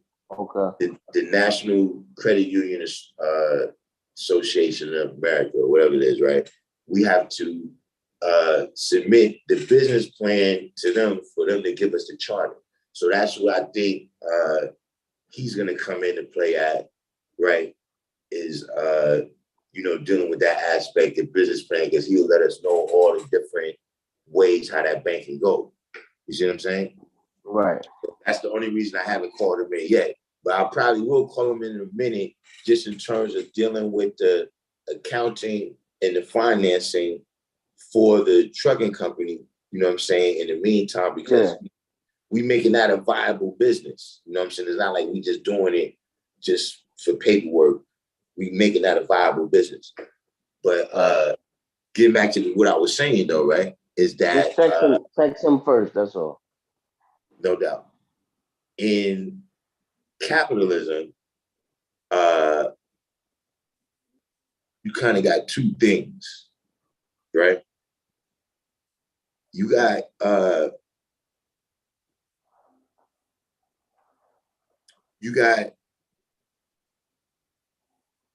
kind of you got intrinsic value, right? And you got supply and demand. So intrinsic value, and they work funny, right? So intrinsic value, right? Teachers have intrinsic value to society, right? But the supply of people that can be teachers is damn near infinite. And so teachers don't make a lot of money. Which makes them less valuable, right? NBA players have no intrinsic value. Right. There's nothing that people need them for. But there's only a handful of people in the world that can play like LeBron James. There's one person in the world that can shoot like Steph Curry. Right. So even though he has way less intrinsic value, the supply and demand gives him way more money than a school teacher or even a doctor that can save your life. Right. Makes sense. So this is kind of society that we living in, where it's like you said, how do you decide the value of some shit? A nigga got some fucking picture that he uploaded on the internet, and this shit worth $23 million. You know what I'm saying? You know what I'm saying? Or listen, what's the probability, because I still never heard it, right? What's the probability that last Wu-Tang album that they auctioned for how many ever, right? What's the possibility that album is better than the first 5 albums that they put out? Little to none. You see what I'm saying? But the supply and demand make it totally different. Just that they said it's one of a kind. Right. And that's the science with artists. Like, if you build up people who have made themselves critics of art, Because there's no school for art critic. There's Right. none. There's somebody who's begins to designate themselves that, and then they're co-signed by the other critics. So that painting at the beginning of Good Times, I think it sold for $23 million like a couple months ago. Mm. I forget the artist's name. And he is returned to the essence. So it's like even with the Basquiat stuff, who makes the value? What is the driving force behind it? Because I'm deep in the art side for now in terms of just learning and a Van Gogh, all that stuff. But there's no rhyme or reason for it. There's no way you can explain to me how this painting is worth 100,000 and this one is worth 1 million. There's no roadmap to that. It's just what somebody who's designated to critique it says. And they start at a base price and then it's driven up by the demand, like you were just building about. You know what I mean? And that creates it. So as music turns into this virtual art, you could do the same thing like they did with that last Wu-Tang album, but you need a following. You need some type of following, and you just have to say it. Like you could get a pair of sneakers and just say, this is the only pair of sneakers like this. There'll never be another pair of sneakers like this. And this is how much it costs. If you want it, that's how it is. I mean, I see that with the whole Yeezy shoe line. Maybe one line of those shoes were presentable to me. But other than that, they're horrific. But it's the fact that he put his name on them, which drove up the demand for him. Which now look, that's another part of capitalism that Right. is fairly new to me, but we seen it. Look, remember, look, you in the athletics heavily, right? The first place I really saw that was Trump. The second place was the stadium naming. With just putting your name on it. Don't get me wrong. I knew there was always things that existed like that. Like George Foreman don't really make grills. Right. You know what I'm saying? Right. But I'm just saying that adding on to what you're saying is that, right. I've seen the development of that shit to the point where we at right now where, we don't really think that Dr. Dre knows anything about the technology to make headphones, do we? But he made $1 billion off that shit. Right. Just putting his name on it. Now like, I did read it. Did you ever hear that originally they wanted Hulk Hogan to do the grill and he refused it? Oh my goodness. Because he was getting money at the time. And George Foreman, remember, he was just coming out of the box. She was like, yeah, fuck it. George Foreman grill. But they originally wanted Hulk Hogan to do it, G. Just adding on to what you're saying about how this is another aspect of capitalism now, where a person has just built up their social status to a level, So we see that now on Instagram with the people doing the sponsored pictures and all of that, just where, what they call it, branding, like a person that, they a brand, everybody's a brand now. Of course. Yeah, all that's together. There's other levels of capitalism, but to me, all of those levels still fall into where there's no intrinsic value. So say we get to a point in society right now where like the economy is taking a little dip, right? How many of those things that don't have the intrinsic value, right, will still exist? Right. You understand what I'm saying? Like I always say, look, I actually don't go on Instagram that much. If somebody hits me, I go on it. And then a lot of times you going through the things, shit comes on, right? How many women can sell eyelashes and they all be successful? I'm saying, like that didn't even work with crack. You know, everybody. Right. everybody In this day and time, it's more dealers than fiends. that's what I'm saying. Yeah, everybody can't be a dealer. If you Right. and look, if that could have been the case, a whole lot of niggas would still be alive right now, G. Yeah. Right.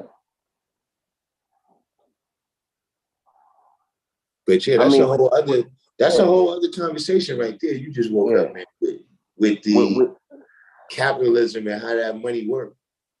yeah. I mean, but you know what? Like, I got this song called Come Home, right?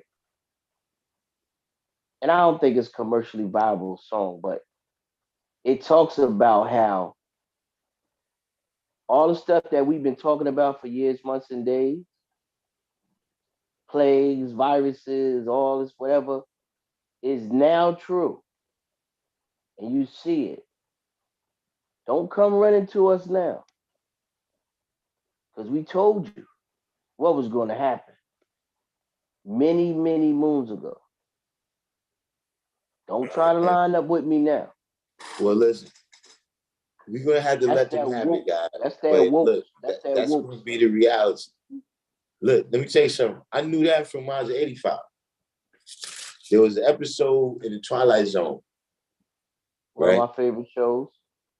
Yeah, because look, you know why it's one of my favorite shows? Because look, there was shit in the Twilight Zone. I look back that man, the motherfucker wasn't bullshit. But look, there was an episode in Twilight Zone where it was a motherfucker that like when everybody else was sporting and playing, right? And motherfuckers was buying like swimming pools and shit. He was spending all his money building a nuclear bomb bunker. Mm. He was building a bunker and shit. And people was all laughing at him and shit. You know what I'm saying? They was laughing at him, but then it really was a nuclear war and shit. And so now he in his jump off and shit, right? And people is knocking on the door and shit. And he like, nah, son, I can't let you in. Right. When I try to tell you that we need to do this, you was like, nah, son, you out there, shall open the door, you gonna let that radiation in, man. Right. Like, fuck all that. He's like, yo, son, yeah. He's like, nah, son, ain't got enough food for us, man. That's it. Right. Right. Yeah, but see, guy, you can't be like that, guy. Well, Listen, God, they the coming. I science, the guarantee it. science of weak and wicked, though. The science of weak and wicked. Just because you weak don't mean you wicked, but if you weak, that means a stronger wicked force can overcome you because you're not strong enough to resist it. A lot of people don't understand that. Like if you're a weak brother, you may have good intentions, but if you weak and something wicked is stronger, then you can't help us. Right. You know, you're gonna roll with what you perceive as strength. See, a Now, lot look, of let me tell times, you something. You know what you just said right there? You just brought back full circle. That's what Allah told that brother. Allah yeah, told him, nigga, since if that's what you want, go deal with dope and leave us alone. Because you right, can't handle this. That's right, what Allah told him. And then he flipped it. Yeah, Allah told me to go deal with dope. right, right. He This is understand. I don't know how you just did that, but now I know what Allah really told him. yeah, but and this the same man that drunk dope and milk and threw up and said positive and negative can't exist in the same realm. This the same man that's gonna tell you whose mantra was no dope and white women. This the same man that told you the only one. You That's go what use Allah dope. told him. Go kill Listen, yourself. right, go kill yourself. Let me tell you something, man. That I was, I ain't even gonna put him on blast. But somebody who look very close to Allah told me Allah told, listen, man, if you're gonna do that, stay away from it. Right. You know, stay away from here. Don't come around and that's what you're gonna do. Go be a dope fiend. Exactly. Say that part. Don't besmirch the Father's name with some BS because of your own choices. Yeah. I ain't trying to hear that because there's a track record of him being anti that. So why would he single you out as an individual to do that? And then you go proliferate this story for all these generations. Mm-hmm. And from my understanding, you just got off the dirty site. You see? Come on, man. That you gotta cross It's like reference. you said though, man. It's like you said. See, they still had that religious aesthetic with them. Exactly. To where there's, like I was telling the brother that was here, you want to make it be another cause for all the negativity, right? But then the problem is, you think it's another cause for all the positivity, so then you don't go and participate in bringing about positivity like you should because you think it's another cause for it. Mm.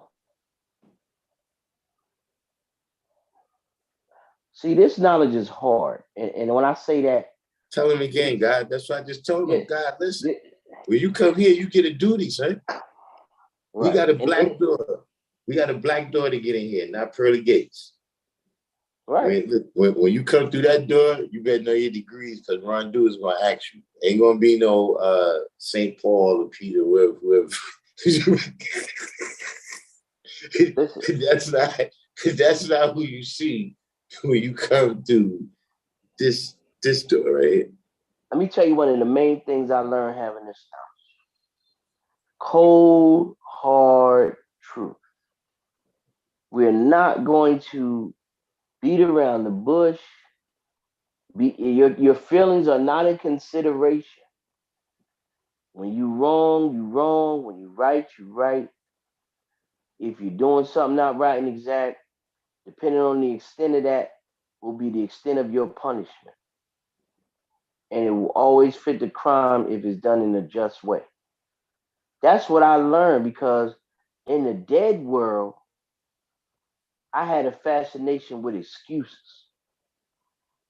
Because I had, like me and my queen was talking the other day, I went to, you're only in elementary school for 6 years, right? I went to like 7 elementary schools. You feel me?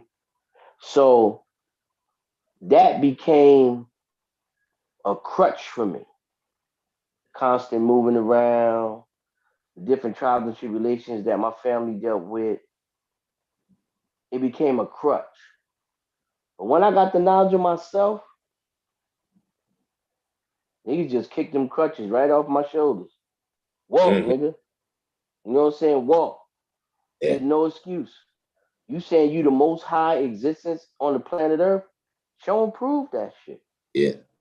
And it's also that when you come in at 5%, right? We the hard timest niggas out. Like I remember, I never forget this shit, dog, one day. You remember when Kentucky Fried Chicken was on 8th Avenue? Mm-hmm. When it was on the northwest side of the street. Mm-hmm. One day, we came over there. We might have saw Positive K that day too. Remember Positive K had a studio right there over the Kentucky Fried Chicken? I wasn't up on that. Yeah, back in the day, we see Positive K, all that. But he's not really related to it. But I'm just saying that he was standing right there. We used to, be at the rally and everything. So we was building, right? And this brother walked up, right? And said, peace to the guys, right? And he was like, yo, man, I love y'all, God. Like, yo, y'all my family. Like, we always say, yo, we brothers and everything. He was like, yo, man, y'all my brothers for real. Like, yo, you don't understand. I grew up in the orphanage. Y'all the only family I know. Yo, guy ain't even know orphanages still existed, guy. Like, we still was kids, guy, like 16, 17, when he said that shit to me, guy, I was, listen, the shit put all my problems in perspective. Like, damn, you live in an orphanage? Like, yeah, Right. like how you said, like, shit, all that shit you thought was rough about you growing up. Right. Throw that shit out the window, son. This nigga grew up in an orphanage. Right. I've had the blessing of having my parents and a stepmother, who I don't call stepmother, I just call her my mother. Yeah. They still alive. They still alive. So Think when I about hear it. you talk about your father and your mother, and you know, I know the eventuality of that, I gotta respect that. They still here. You know Yeah. what I'm saying? A lot of my brothers, they don't have that. So I Right. don't That's take what I'm that for saying. granted. Yeah. You Yeah. know, and so like I said, even though, yeah, I came up tough, I had a lot of motherfucking obstacles, you know, a lot of shit to overcome. It still was motherfuckers I was meeting every step of the way, G. Way worse. That it was like, damn, son. You know, like you said, just having family, you know, even look, motherfuckers was returning and all that, but at least that I grew up around motherfucker and they left me with certain lessons to survive on and shit. You know what I'm saying? Other motherfuckers ain't even had that. Right. When I grew up, God, I had a great grandmother, a grandmother, two great grandfathers because my grandmother married somebody else, two great grandfathers, seven aunts, an uncle, and I don't even know if you know this. In Trenton alone, I probably had 75 to 80 cousins, without a doubt. Yeah. And it might be 100. Like, I'm That's serious. Because God. everybody having babies. I think when my great grandmother returned, there was like 120 of us, like somewhere in that neighborhood. Like it was like I think it was like what, 9 kids, 8 kids, something like that. Like 40 something grandkids. And it was like 120 somewhere like that, great grand. And at that time, because it's like 98. So, you know, my generation, we just coming in. You know what I'm saying? It was like already like 40, 50 something great grands. Great grands, I mean. You know what I'm saying? But yeah, everybody I had two great grandmothers, great grandfather, all grandparents was intact. And that was normal. You know, That was I normal. actually came from a big family, but it just, everybody just started getting picked off, G. You know, especially, see, it was a little more prominent on my pop side because I think my pops was what, 30? My pops was 32 when I was born. So you know, that side of the family was just older. You know what I'm saying? Right. Like they like my grandparents on that side, they couple years older and shit. You know what I'm saying? But yeah, everybody just slowly but slowly, man. Yes, it got to the point. Look, I told people the other day, man, I think I gotta be more serious. I think, see, I come on here, people make me play too much. I'm the patriarch now, G. Right. I gotta be serious. 100%. I'm there as well. Listen, I'm there as well. And sometimes it's not by choice, but when you have the most stable existence, like my old dad, he told me, he said, yo, I changed my will because I didn't know you was gonna be this upright coming up. He's like, I didn't know you was gonna turn out to be the one that my legacy gotta go through because of what you was dealing with. You know what I'm saying? So I mean, it just happens, but it's the maturity of the knowledge. And this is what the younger brothers, whoever's on here, like I say, if you, like somebody asks you what is knowledge, and if I say knowledge is the basic foundation of existence, knowledge is to know the ledge, to know is to have an idea, ledge is for the devil's civilization. Once you know the ledge, you can master it for it's limited. If I say that in 1987, and then in 2022, I define that the same way, I haven't grown in this knowledge. You should not, you The could say, main difference for us, God, and our entire generation, and I think that's one of the reasons why, at least I know in my family, that's one of the reasons I started getting the respect is that, when you grew up at our time, G, the influences in the environment was so strong that was like easy to get caught up in shit. You know what I'm saying?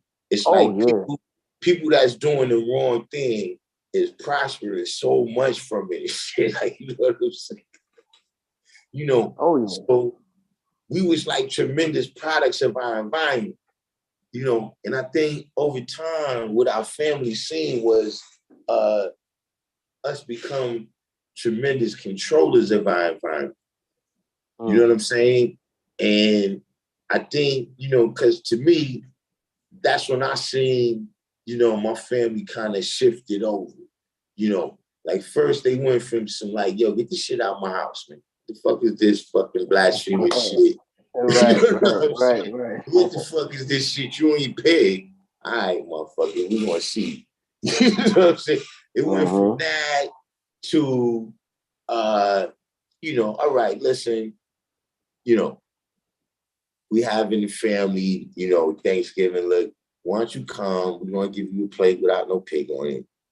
You know what I'm saying? Right. It went to that, to look, we need some help with something, man. Yeah, you need you to Right. You understand what I'm saying? Because over the time, those is different stages where they see where it's like, I'm saying I'm the guy, but it's like, not like I wasn't getting in trouble before, but the trouble is, it's escalating and shit. You know what I'm saying?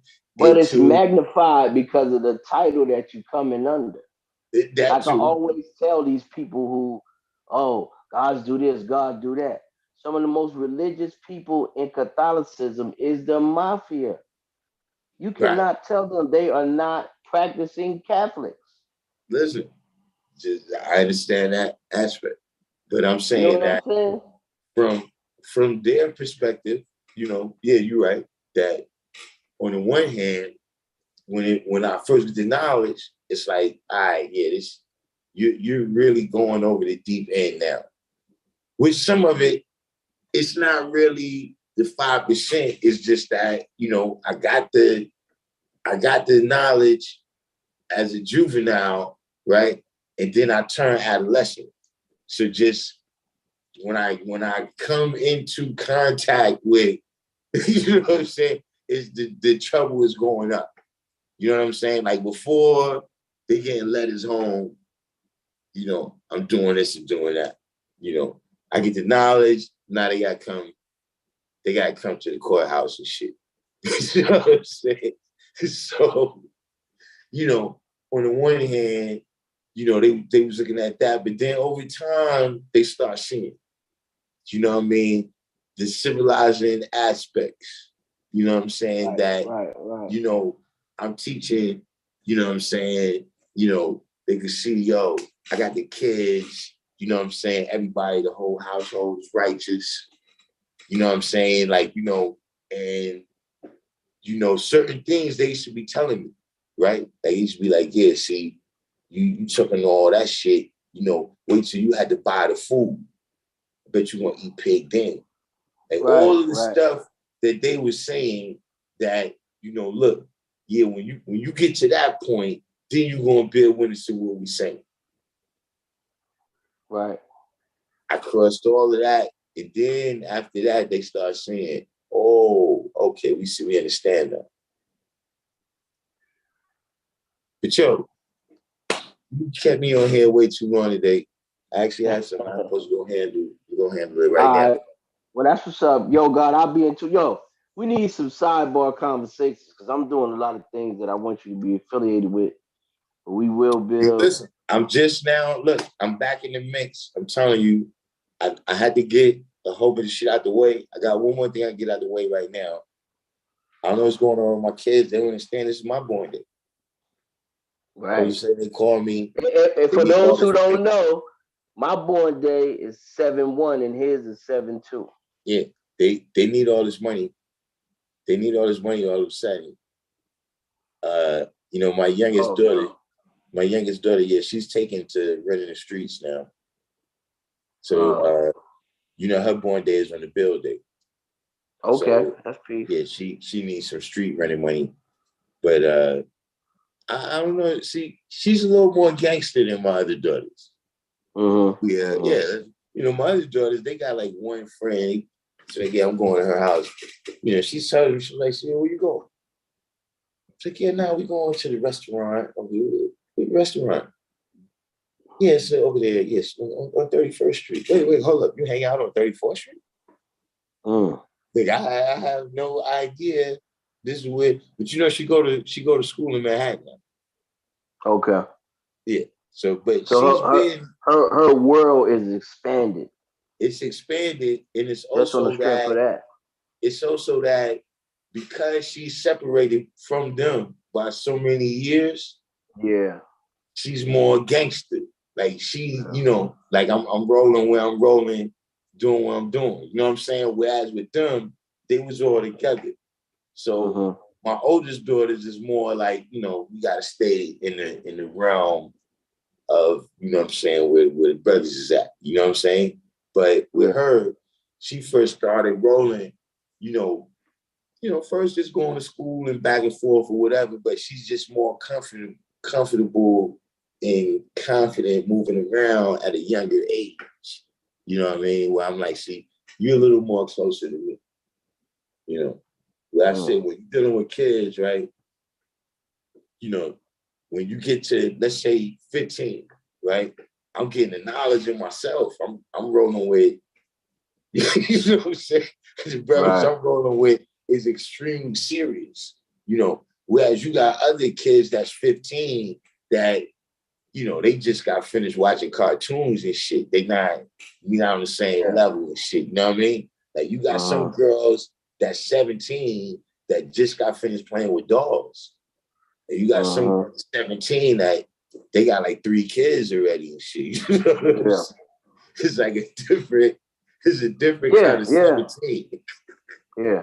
You know, my daughter is she about to turn 15, much more closer to me and shit. You know what I'm saying? Like around that same, I was a little bit younger than her, but I started going to school in Medina.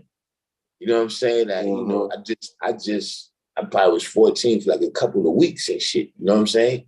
So, you know, yeah, being, you know, out and around. So I had a less of an understanding of danger than other people and shit. Because I was I understand, because like I used to leave Trenton, New Jersey and go to Brownsville. I'm 19 years old to be amongst all of that stuff that was going on there. Exactly. And I was very comfortable. Yeah. Very, very comfortable. You know, it's like at the time it was okay, but looking back, you're like, damn, I hope my children ain't doing that. Exactly. I was skeptical about my son like moving to New York. I'm like, but he, you know, he mastered that. Like, but he has that New York grit now. You know what I'm saying? Because my son, my little son, we went to his rest. You know, my son, he was born at the time. No, he's born now. He's Bill. His born day ain't come up. But you know, he's walking around, happy-go-lucky. And my son like, yo, come here. You just can't be walking, bumping into people. You gotta watch it. You know what I mean? Like, he on that. I'm like, okay. Listen, I see it. That's what big brothers do in New York. Real quick. Yeah, I see it though, but I'm proud of son. He actually might be getting another just over broke in that same field, but you know he elevating because he networking like he learning how to network. Right. You know what I'm saying? So So he yeah, building. it'll be all good. But anyway, yeah, I'm gonna text him soon about the things that we gotta do. You know what I mean? When it Yeah, comes, yeah. you know, in the meantime, in between time, you know, shout out to all the people that came out, did the nines today. We had quite a few people in the room. You know what I'm Peace to saying? Some everybody. new people. If you just came in, I see Shamik J. Sunset, Any True and Living here and Now See. We actually have a lot of people that come on from Now See. At one time, Oh yeah. Now See probably had the most people in it. At one time, we was doing the lives, and Now They got See. parliaments. They got parliaments in now. Now See What was town is that? is it Greensboro? Greensboro. Yep. Where the guy was going to college at. Yeah, University. right. But yeah, all in Greensboro, there's brothers. Riley, I know there's brothers. Charlotte, there's brothers. Definitely. Shaw Rules in Charlotte. Ja Rulers in Charlotte, exactly. That's what I'm saying. People that we know, that's the guys is all over North Carolina. So you know, right now we coming off this live, you know what I'm saying? Probably, you know, tune back in another live, you know, we could come and tune because a lot of times when you put that in the chat, what happened, somebody who's in here from North Carolina put their information in the chat. Exactly. Tune. Exactly. But you know, other than that. Well, let me say this before you get up. I'm about to say one thing. My born-year-old son, I'm trying to make him a professional baseball player. Are you going for baseball this time? What happened? Yeah. You're not We're doing going for football this time? baseball. Hey, listen. This his choice. I'm trying to put all my resources behind it. But listen, when I say we don't got a professional athlete in the family, I'm talking about all of us. So just bear that in mind. On the baseball tip, we going extra hard. Well, not out of the children. Yeah, I mean, you know, out of the children. Yeah, I got a couple cousins. Okay, that's peace. You know what I'm saying? You know what? I count Carmelo Anthony. You know why I count Carmelo Anthony too? Hey, look, I know his brother. I know his brother, and I see what the NBA players say about him. He's teaching them dudes. I don't know what he know. He's teaching them dudes though. Yeah. He's teaching. He even teaching LeBron. On his born day, I saw he sent LeBron sent them a peace, God, happy born day. See, look, like I was telling the brother who was in here earlier today, right? You know, knowledge is based on the knowledge that you have. None of the knowledge everybody else has. So, like you said, I don't know if he know 120, right? But I know motherfuckers that be around him know the science of God. Yeah. And see, that's what counts. That's why I said that there's certain things, the knowledge and all that, you can get that on the paper. But you can't get the culture on the paper. That's right. You know what I'm saying? You can't get that, when the motherfuckers walking around, this is what I'm talking about, son. Like niggas ain't, you know what I'm saying? Like niggas ain't saying, oh yeah, you know, he's talking about our favorite ham sandwich place and shit. Like when motherfuckers be saying, y'all talking to Mello be talking about, you know what I'm saying? Nigga told me about today's mathematics and shit, man. So, every day I deal with the mathematics, like, I seen motherfuckers saying the same thing. You know what I mean? Devin Haney a god? The boxer? You seen him with he had the power paper in his hand? Devin Haney? I didn't see that. Yeah, research that. I think he's God, but that's messed up because I don't think he could beat Tank. But I'm rooting for the God if he the God though. I mean, hey, that's how we gotta do. But those is all different aspects, you know what I'm saying? But shout out to everybody that came on. Like I said, hit the like button. Other than that, we're gonna try to make it back on this week. If not, Monday and Tuesdays are always our days. Everybody who in terms of the RJ, the Random Jews meeting, we didn't have it this month. Or this week, pardon me. First of all, I was a little bit partied out. You know what I'm saying? So, we needed some rest. Also, I think I told y'all about just my regular family tradition, me and my kids, I always take them to the African Street Festival. So me and my daughter went out there for Monday. You know what I mean? We had a great time. Like I said, her born day coming from the Bill Day. Did you see So, Be Original out there? Be Original. No, I not particularly. Okay, he was out there though. That's why I Yeah, asked. probably, yeah, it was a lot of brothers out there. But Yeah. I ain't see Be Original though. You know what I'm saying? But yeah, Okay. whenever we go out there, especially when it was in boys and girls, you see everybody. Oh But yeah. They moved it, I heard. you know, yeah, on these days right here, I always maintain with her because you know we got this little bit of time right here in common. You know, other than that, don't forget it's gonna be the Philly picnic coming up this weekend. You know, I'm gonna be out there. I'm coming out there. Yeah, I'm gonna be out there without question. Coming out there. You know what I'm saying? So but you know, in the meantime, in between time, in the G building, we're gonna sign off and say peace. Peace. Oh.